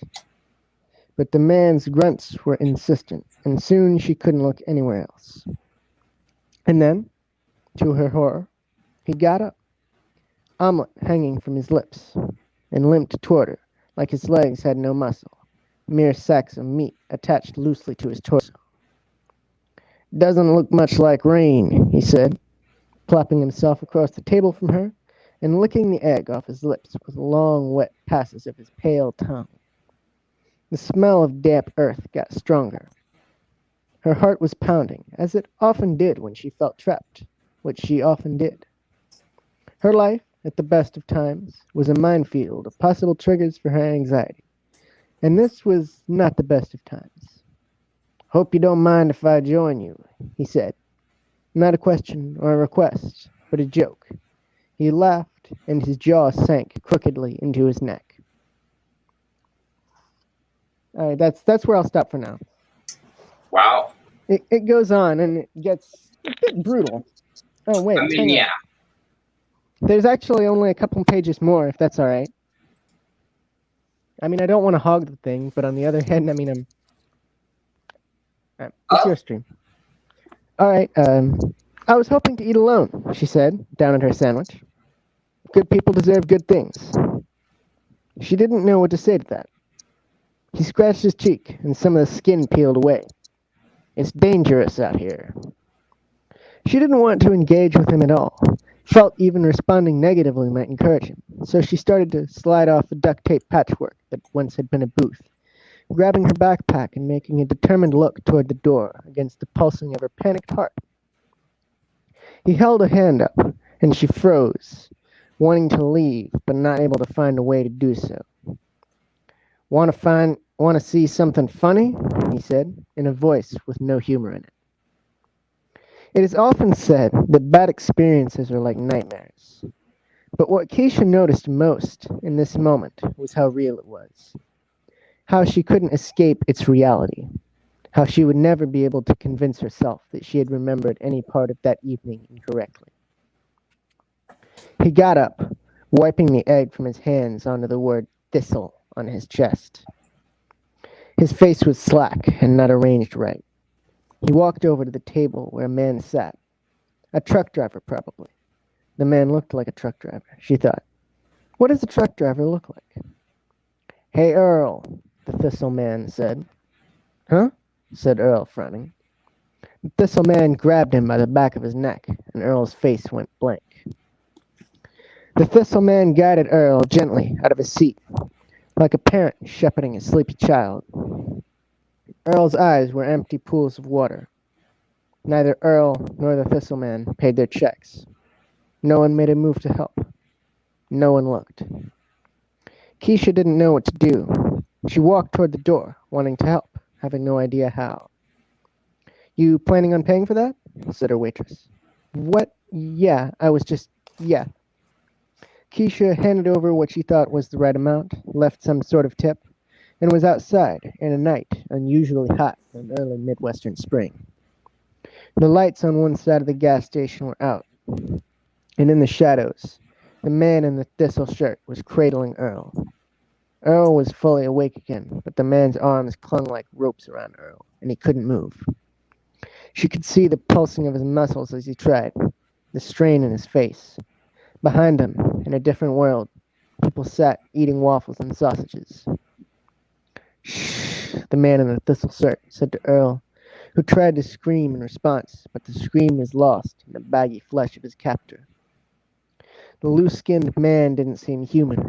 He was like a boogeyman from a vaguely recalled nightmare. The thistle man, he bent down and took a bite out of Earl, at the artery in his armpit. Earl made a noise like a balloon letting out air, and blood poured down his torso. He was crying, but still couldn't move. The thistle man reached his long fingers into the wound and tore off fragments of flesh, lifting them into his mouth. The movement was the same mechanical movement he had made with the omelet. Keisha had only a moment to decide how to respond, and didn't even need that. She ran, of course, ran for her truck, with her breath and heartbeat deafening in her ears. The thistle man chuckled as she went, slurping another fragment of Earl's body into his mouth. As Keisha started at the engine, she looked at Earl, who looked back at her.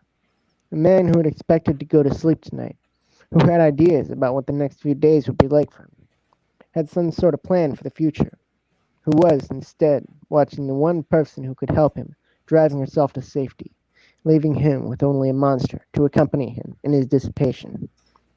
Although Earl and his murderer didn't know it, there was another witness, a small figure in a hoodie, standing behind one of the fuel pumps, her hood drawn over the face. The figure in the hoodie wasn't running away, but was no more able to help than Keisha. Some moments can't be changed. And that was chapter 1 of Alice Isn't Dead. Wow. Yeah. Anywho, now that that's been done, sorry to monopolize chat. No, You not did. at all. Yeah, I'm trying to think. I was gonna say a thing. I can't remember. We were talking Psycho Gorman a little bit before. Oh yeah. Yeah, Haven't seen that one yet. I still need to. so fun. I gotta see that. I'm not even sure where to begin with Psycho Gorman. I've seen what it looks like, and it looks like I said before. It looks like my type of movie, just crazy ass shit. With I don't types Yes, of I have mine no idea too. what it's about. Like Shana was saying earlier in the chat, think Wishmaster meets War meets Power Rangers Oh boy. with the tiny sprinkling of phantasm. Like I've seen the like practical effects, like the costume Mhm. of the Psycho Gorman character. Like it looks amazing. Like it looks like something I should totally watch. I just haven't watched it yet. Yep. Also, there's a restaurant, I don't recall the name, where one of the scenes in the movie was filmed, and it's like a movie-themed restaurant, and you can actually go there, and you can order a Psycho Gorman meal, and they have like basically like the equivalent of a Psycho Gorman Happy Meal with like collector PG cups and like a McDonald's Oh, style that's Happy neat. Meal box that you That's get. just fun for the whole thing. Oh yeah, Where is it? Like where's the it's in Canada, I believe. So Oh, so nowhere near here. nowhere near here, but you know, Canada, eh?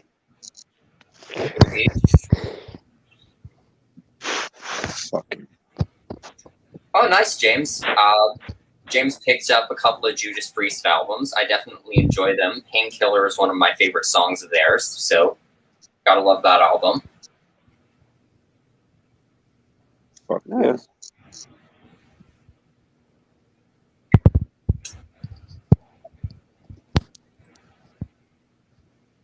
Oh yeah, exactly. She would not have sided with PG. Yeah, the main character Mimi is kind of a piece of shit, but I love her for it because she's just having fun, just annoying everyone else in the movie, including PG. I mean, you gotta like characters don't have to be like good people to be likable. Like, Exactly. Oh yeah, Ty, newer Priest is great as well. But yeah, what was I gonna say? Crap.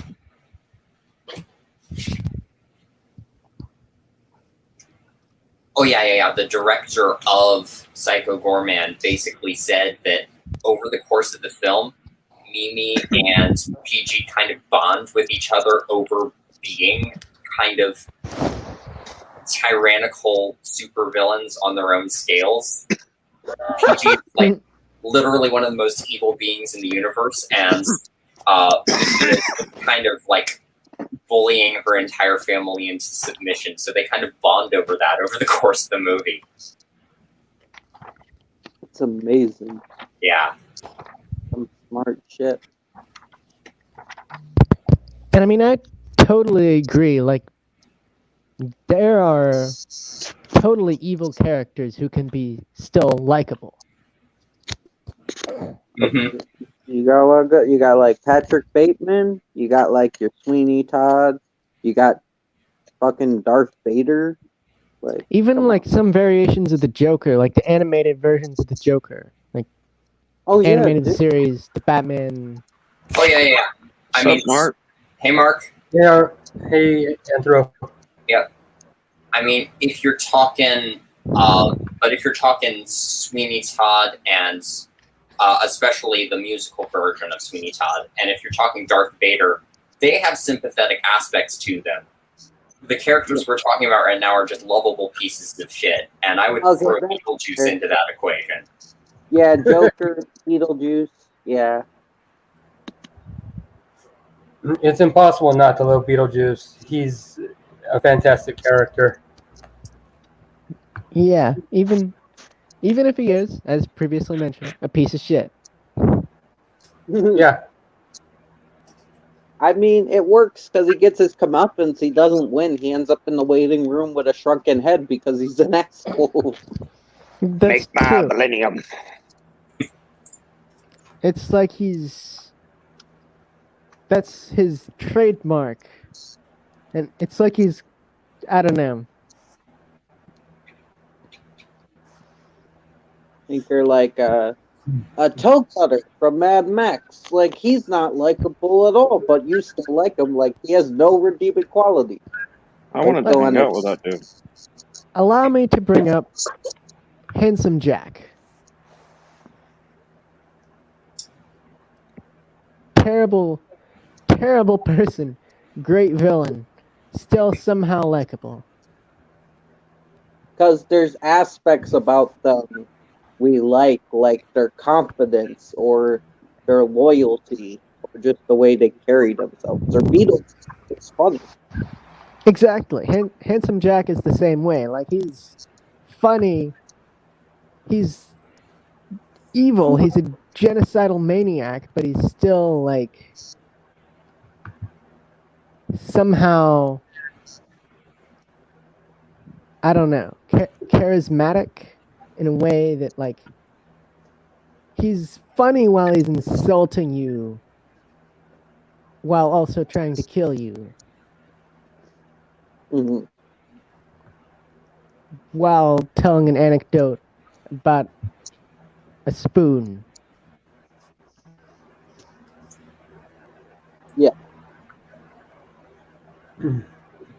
Exactly. Or like, who else is despicable? I love Palpatine. Oh yeah, man. Fucking Palpatine is great. That's Especially in the prequels, though. Yes. Speaking my language. Love the prequel.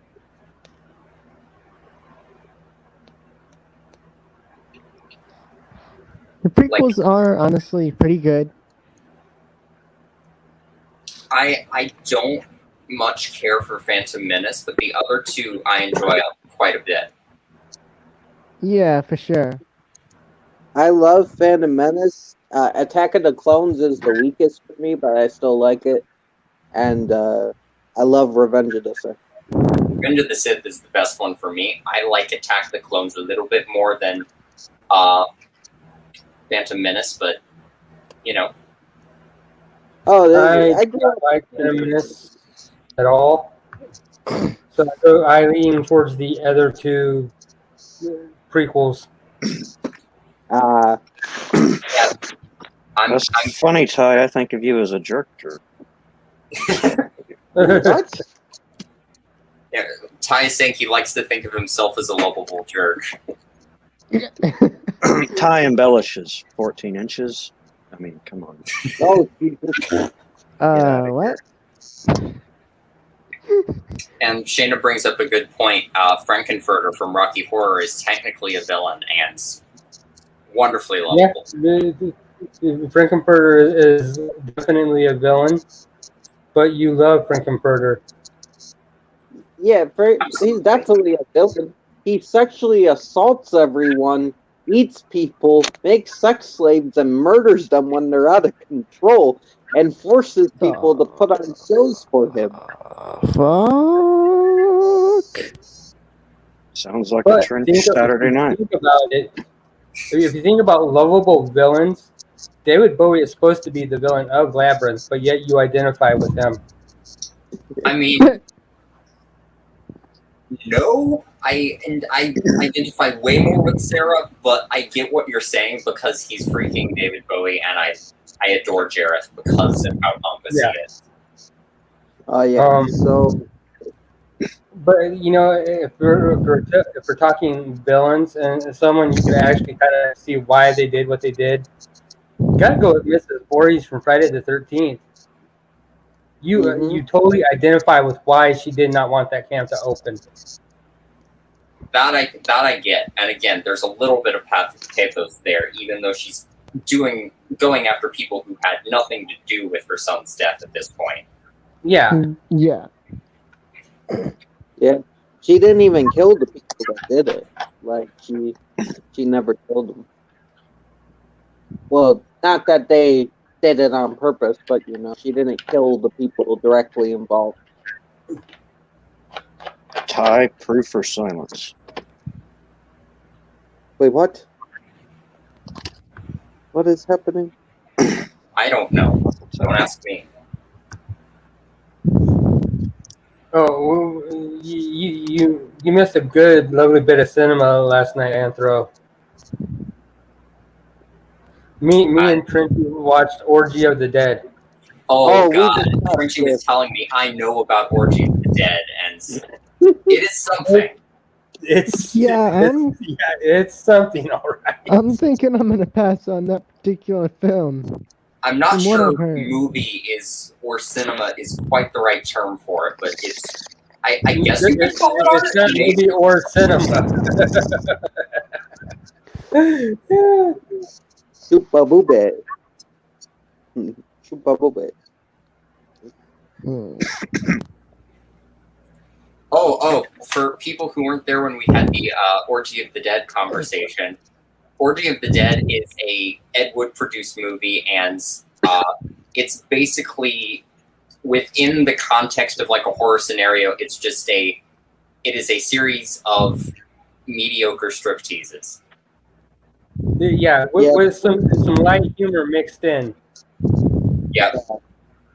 There's only like 2 or 3 ones in the script that actually stand out. The rest of them are just, you're calling it boring, but it's repetitive and it does get a little boring after a while. It's like, Would you say I meant to come back last night, Mark. It got It's all right, Art. baby and all that shit.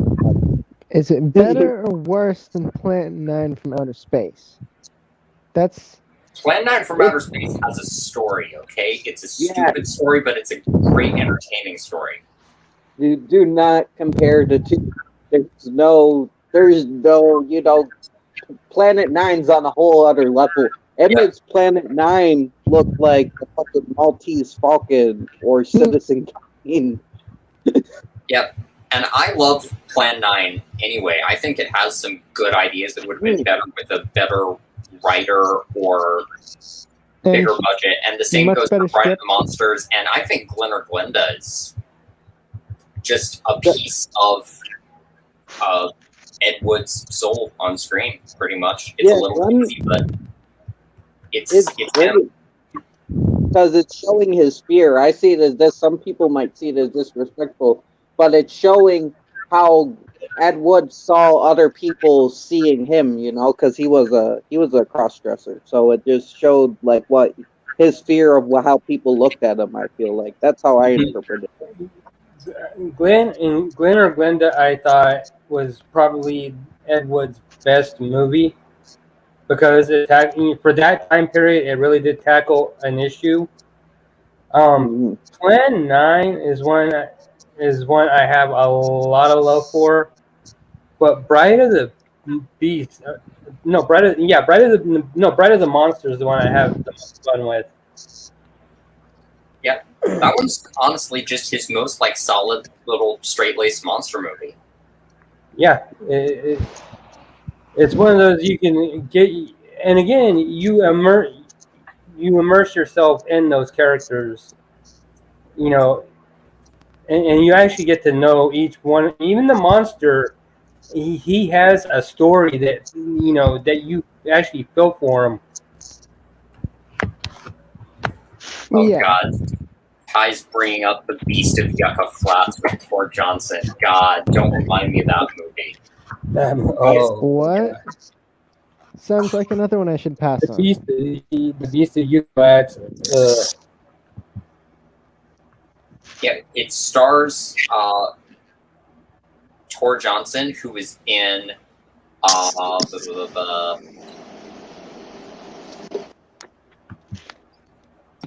he was the creature in Bride of the Monster, and he was also in Plan 9 from Outer Space, and he plays he starts out playing a scientist in Beast of Yucca Flats, and there's a nuclear explosion, which they created in the film by taking the lens off of the camera really fast to create a flash.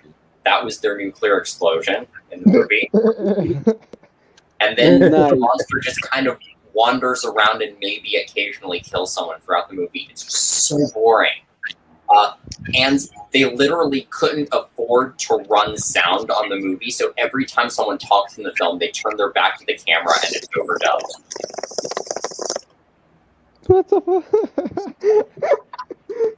That sounds amazing in its own way.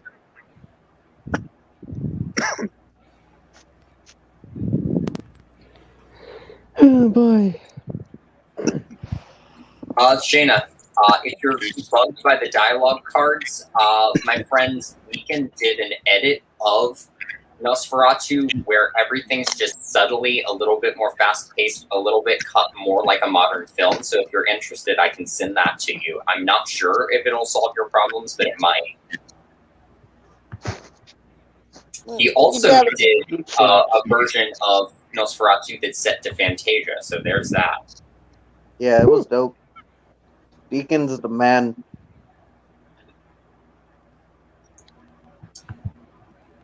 I will send that your way as soon as I can. And hello, Good Real Hunting. I'm glad to see you here. I think you are a first time. This is your first time stopping in here.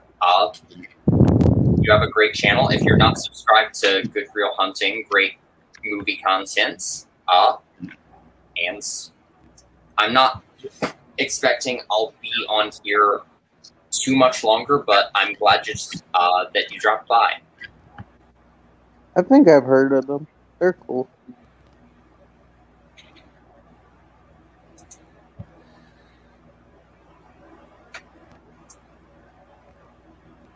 Yeah, I may link Nosferatu set to Fantasia. Actually, back when I did my Nosferatu stream this past November on Bram Stoker's birthday, I think we came up with that idea on stream. I think you were there for that, Mark.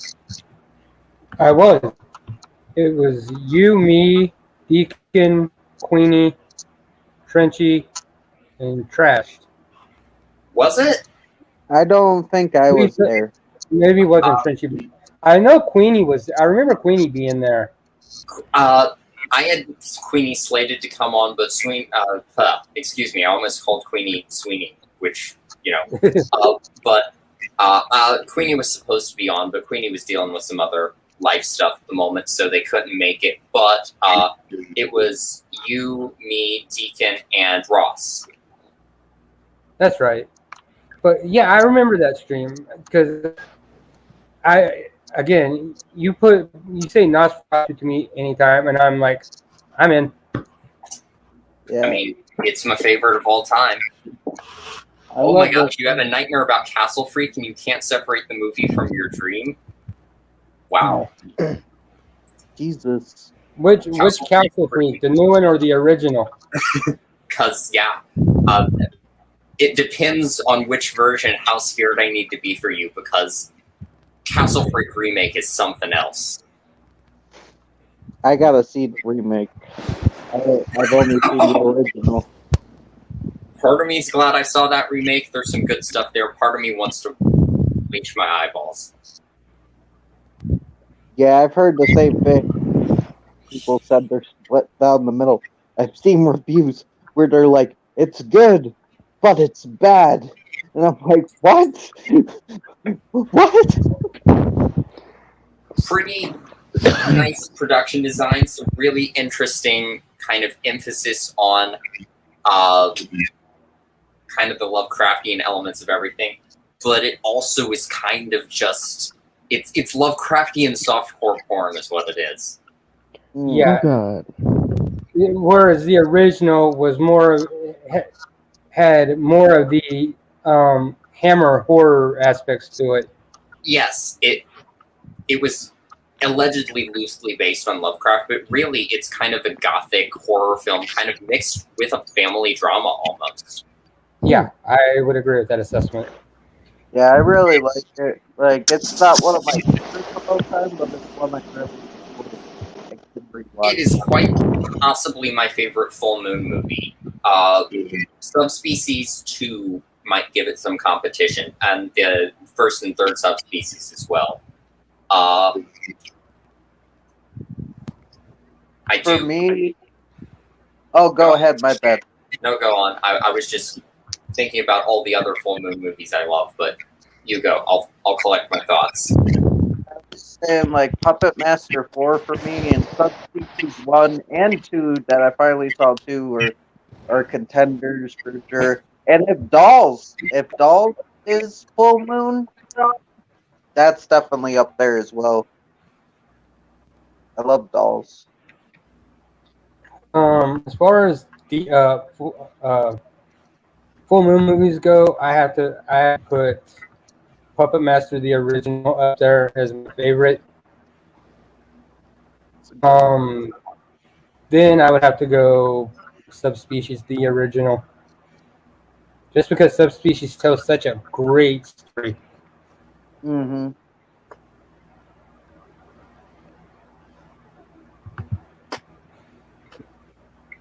Yeah, Subspecies 1 and 2 hit, man. Like, I was nervous about watching part 2 because I thought they were going to drop the ball, but no, they kept going. They kept going, and it was good. Yeah, I like 2 just slightly more than 1, just for kind of personal aesthetic reasons mostly. Although I do also like how they focus more on Michelle in that one. Subspecies 3 is great too. I enjoy Vampire Journals as well. Subspecies 4 I don't like too much. Oh,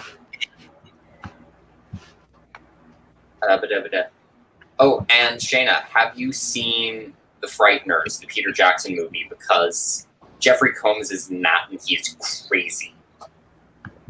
Oh, I've heard about that one. He's the friggin' FBI agent man, isn't he? The asshole with an Uzi? Yeah. Yes. Norton Demers? Mm-hmm. I've heard of it, but I haven't actually watched it all the way through. Good, man. You got not only Jeffrey Combs, but you got Jake Busey, and I forget the chick, but she's in other stuff too, and she plays a psychopath, and it's like all three of them are playing psychopaths, and it's brilliant. It's the mother from Cujo and all those other horror movies. Dee Wallace? Dee Wallace. Yeah. Yeah, That's- thank you, Art. Who is the very definition of a horror icon. Yeah, man, and they're all playing psychopaths. For as long as she's been in horror movies, I think she's earned that title. Mm-hmm. Fuck yeah.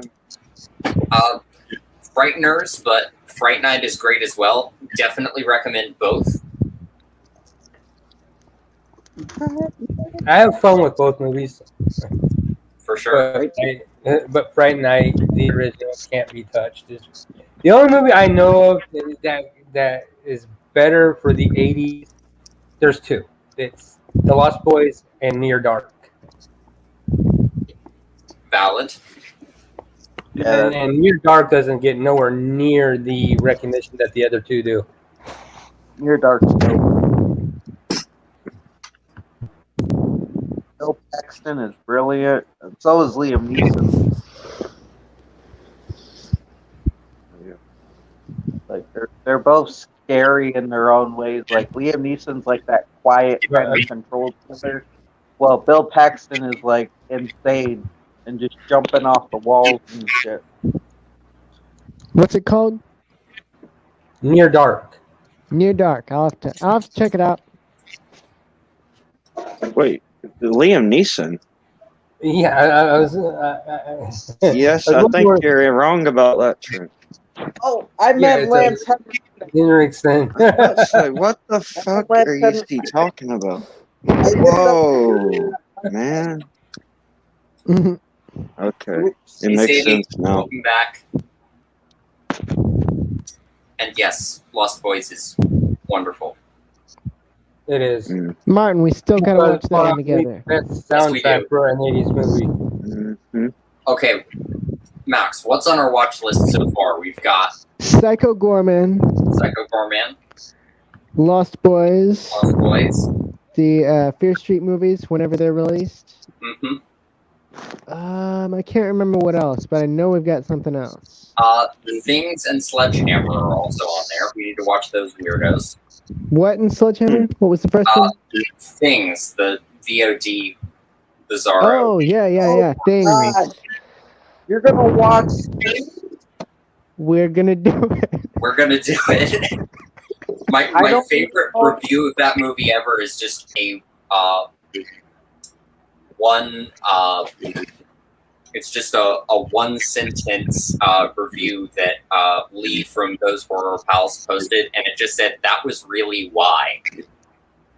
I've seen. Unless there's a bunch of different movies called Things, but if it's one I'm thinking of, good luck. I'm fairly certain it's the one you're thinking of. You will have earned your Purple Heart if you complete this. I intend to. I may not make it, but I intend to.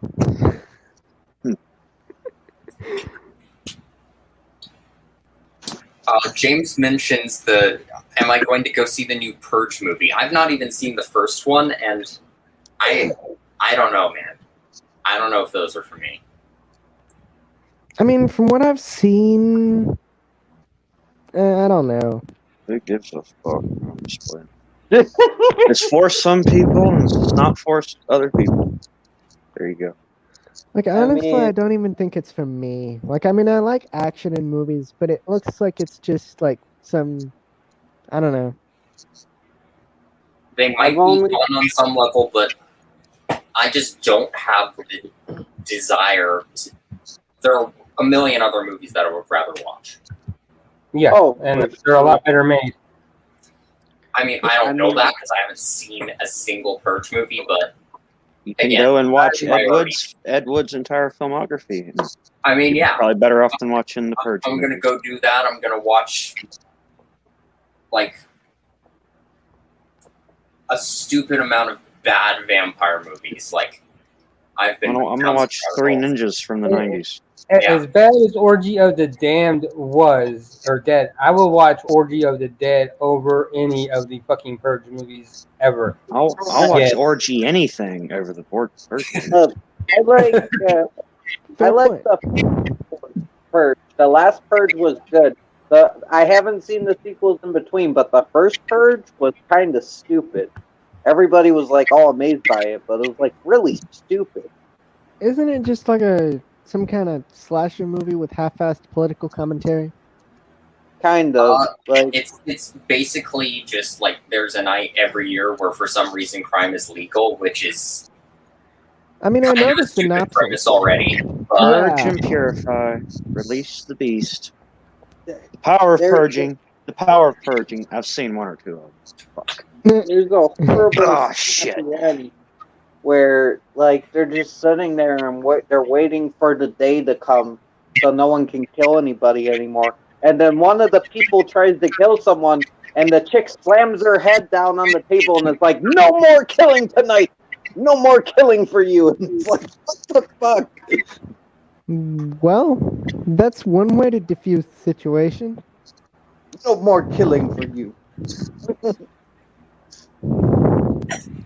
I am with Shayna on this. Lesbian vampire movies from the 70s has become like my favorite subgenre of film. I'm in. Yeah. You can watch any vampire movie from the 70s is a great movie. I'm gonna fight you on that because I watched friggin' what was it? I've got it on the DVD over there somewhere. It's just got some generic name like Crypt of the Vampire. It was Never not heard good. it. So, It was not good. You'll win that argument. But I'm a vampire obsessive. I've been down some rabbit holes, but yeah. Kind of the Carmilla-inspired lesbian vampire movie subgenre is just something I've been trying to watch as much of as possible. There's just so much out there that it's hard. Yeah. Anthro, answer this. Have you ever drinking bat's blood? No, I've not. Okay, that was just okay. That's good. Yeah. I don't do too much to... I was checking to not see if Ozzy the Osbourne session just hadn't yet. gone too far. No, of course. I'm waiting on that. He's going to come on here and he's going to be dressed up like a fucking bat. He's going to be flopping around. Oh, yeah. No, I'm just going to have a bat in the room and just have it substitute for me one day. I'm waiting for him to pull an Ozzy Osbourne and bite the head off a toy bat. I couldn't bring myself to harm the flappy sky puppies. They're too cute. No, I said toy bat, not a real one. It's They're not still too sky cute for me to puppies. They're hurt. fucking cave rats. Flappy Fucking. cave rats. They're still Did you adorable. not hear what Ace Ventura said about the fucking bats? Do I care? Do I care? That's a good... I guess you got there. And I have not seen the 2007-2008 Cthulhu. Oh, and yeah, he did not know it was a real bat, but still. Jeez.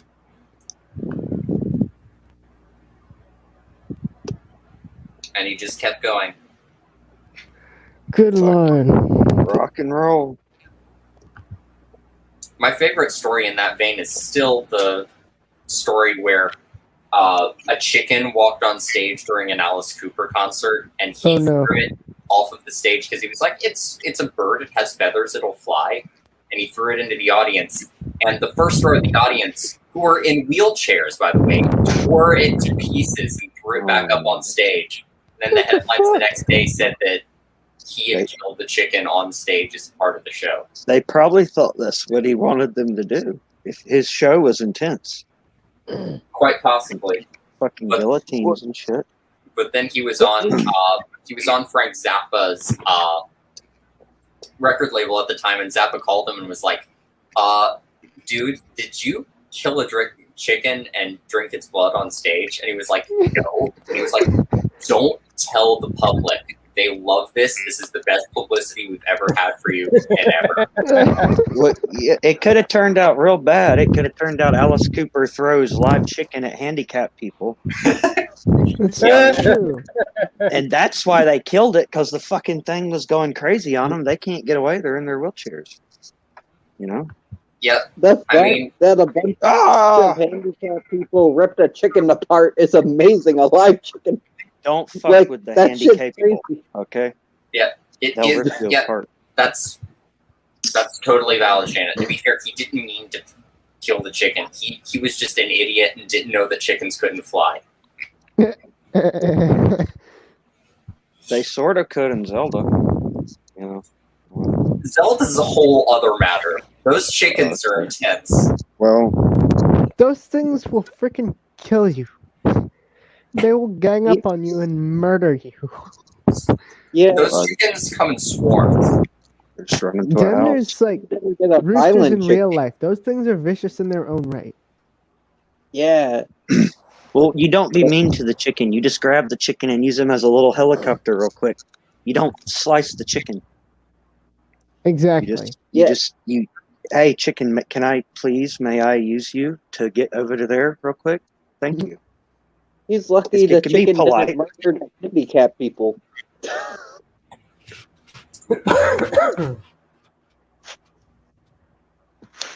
Like, they had to stop the show, and then people are like, why? It's like, there's a chicken dude in a wheelchair. Like, you can't let this continue. How the fuck did the chicken get in there, anyways? Who brought a chicken into the Alice Cooper concert? Who thought that was a good idea? Alice asked the exact same question. Did they sneak it in a bag? Did the people at the door just not give a fuck and just say, "No, man, take it in. I don't care." That's one of life's greatest mysteries. Y'all gonna grill out or so? That's cool. Go on. That's Vegan. I mean, not organic. Yeah, you're gonna kill it yourself. it's one of life's great questions. Also, Alice plays golf now. For those who didn't know, he's an avid golfer. Interesting. some poor sap is missing their emotional support animal. No. No. Rip the po- The person whose emotional support animal that was probably ran the newspaper too and printed the stuff about Alice performing satanic rites with the chicken on stage. Yeah, The people weren't pussies back then. There was no emotional support animals, anyways. There might have been like the fucking service dog type thing. Everybody needs emotional support, dude. What are you But talking that about? wasn't back then, though. There wasn't like a thing now, like then.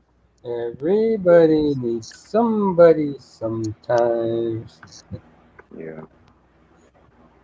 I don't think it was back then, though, and it was definitely not a chicken in an Alice Cooper concert. come on, Maybe- the emotional support chicken, man. Maybe Do it the- was do the secretly chickens Alice's have large emotional talons? support animal, and you just didn't want to tell anybody. I got that reference. I don't understand a word you just said. Do you understand the words that are coming out of my mouth?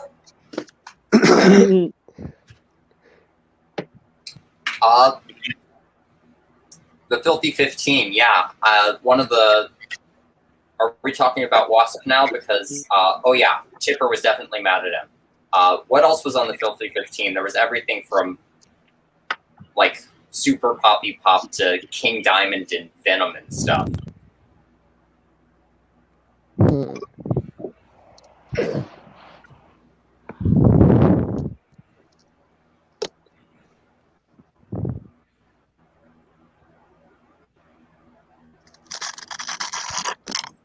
Awkward silence. Indeed. Well, not awkward silence. It's being filled with slurping noises.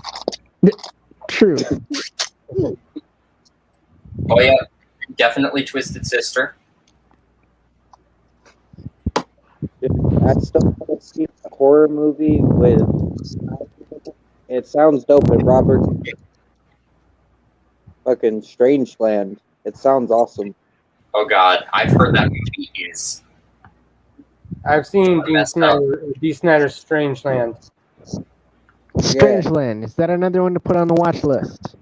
I'm not sure, quite possibly. I've been told it's an uncomfortable watch, but It is. Oh boy. It's really uncomfortable. what I do want to watch is Adam Green's Holliston series, which has Dee Snider in it, as well as Odorous from Guar. Oh, random. Just has anybody else seen Zack Snyder's Army of the Dead? Not yet. Want to. I have. It's pretty good. I mean, it's not great, but it's good. I mean, it's like it's about what you'd expect. There's zombies, there's guns. I mean, there are some interesting twists here and there. It's spoiler free, but I don't know. It was a good movie. Well, I'm sold.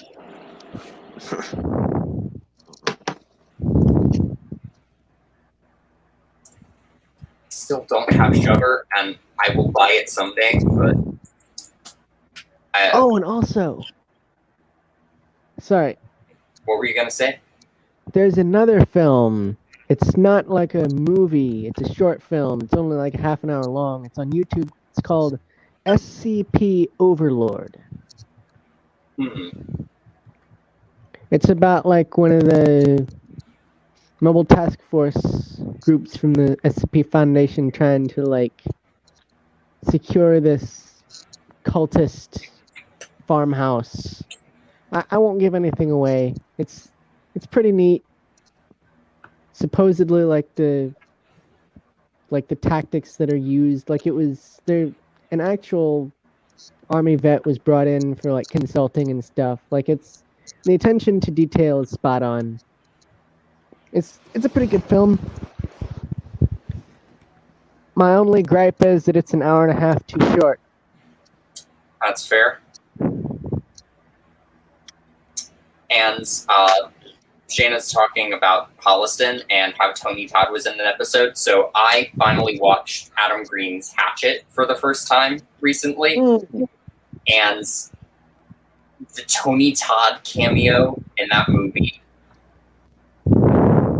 the entire runtime of the film was worth it just for the Tony Todd cameo. That killed me. Hell yeah. He comes back in part 2, and he has more of a role in it. I like to hear that. I did also enjoy the Robert Englund bits. Yeah. Yeah, I love those movies. I like the first Hatchet. Second one, it was watchable. Third one, Dude, the third one has the Sid Haig cameo, which is like one of the best cameos because he's playing like this racist asshole, but it's like really funny because the guy is but he sitting always there. plays the racist asshole. No, but in this one, there's something special about it because he's not even a killer, but he's still like scary, and he's only in there for one scene, but he steals it. Like it's great. Yeah, my favorite is still The Inflicted, in which Sid Haig plays like this really, really sweet doctor, and he's just completely against type. I love him in that movie. That is a great movie. Most huggable man ever. And you've got Bill Moseley playing this really like clean cut but creepy murderous dad. And you've got Doug Bradley playing a cop, so a lot of interesting casting going on.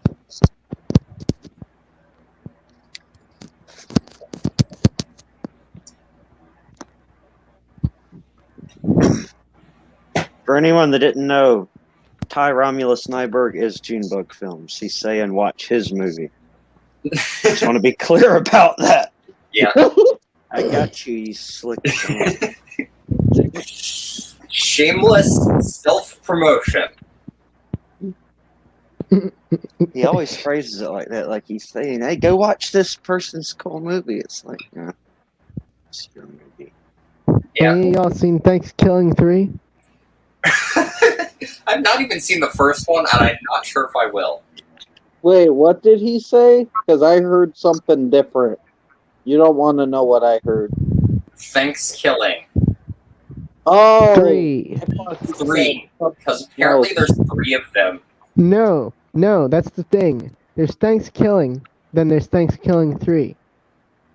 There's no Thanksgiving 2. What? Don't ask me. Don't ask me.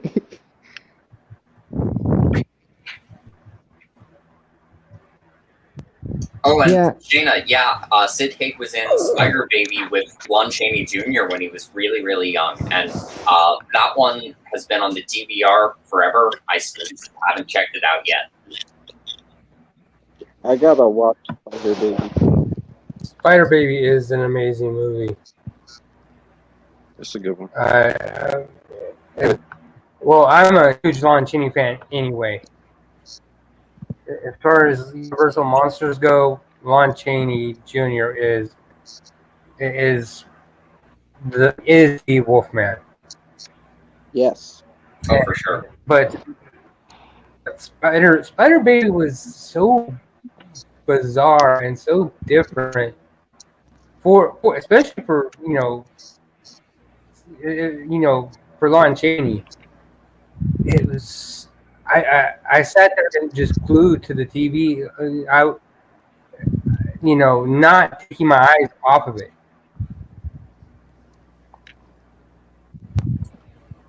Completely changing the subject here, but another black and white oddity that I really enjoyed recently is The Shadow of the Cat, which came out in, I think, the 60s, but it's a joint production between Hammer and Universal. Barbara Shelley's in it, and it features, it's kind of like this old dark house murder mystery, except you know who the killers are right off the bat, and this old lady whose like only friend is her cat is murdered, and the cat is the only witness. And so throughout the movie, you've got these nasty, money-hungry relatives trying to find this woman's will somewhere in the house, trying to kill the cat, and the cat is managing to kill them instead. Mhm. I love that idea, and I need to watch that movie. Where It's can it be great. found? Because the cat kind of final destinations them to death one by one. It's all kind of accidental deaths, but they're being led on by the cat. It's called Shadow of the Cat. It's called Like Shadow what- of the Cat. What platform is it on? I'm not sure. I watched it because I taped it off of Svengoolie. I had it DVR, but I can Oh. check really quick to see where it is available. All right. Oh, June, Coffin Joe's great. I've seen one of the Coffin Joe movies, and they're just holy crap. I think it can be watched on Amazon Prime. I think it needs to be rented, but Oh, all right. hey, Cole. Oh, geez. Coming from the surface of the sun, otherwise known as Portland, Oregon, it's 112 degrees there. Jesus. Holy shit. That's Sorry. That is a nice, warm, gentle breeze compared to where I live. What's the temperature where you are? My God. Like 120. Do you live in like the fucking Sahara? Jeez, it's It'll- not even that Close. hot. I live in Arizona.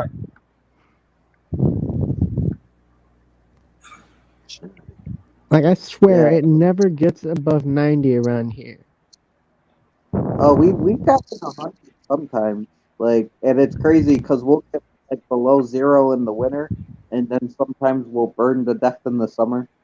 Like our Holy weather's shit. bipolar as fuck. Like, dude, one day it'll be covered in snow, and the next day it'll be summer weather in the middle of winter. You have the best of both. You get both things going on. Most people only get one.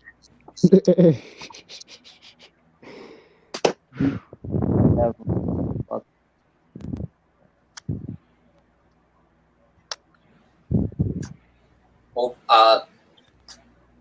where I am, the endless screeching of the cicadas outside only just ended. Have you guys had to deal with cicadas at all? Mhm. Yeah. And crickets. Sometimes. A little bit.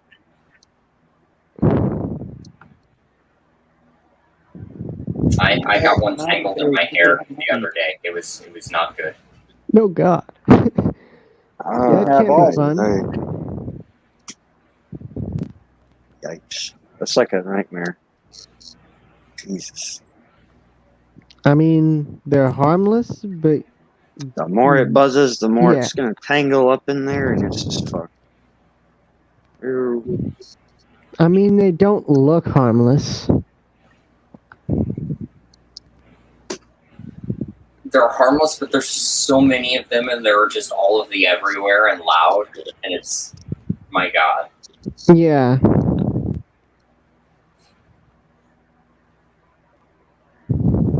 Oh, jeez. You had to deal with cicadas while you were waiting for graduation? Ugh. I can't imagine any of that ended well.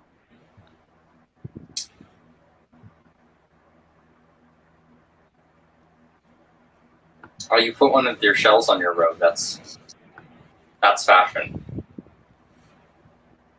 Fashion 101. Mhm. On fleek.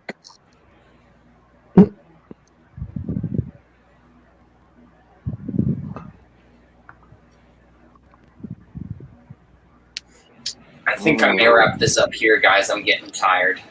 I'm getting tired. I'm about to go to sleep. Same Alright. here. Well, Yeah. thank you to everybody who dropped by. This was fun. Hell yeah. See y'all. Bye. Later. Bye. Bye.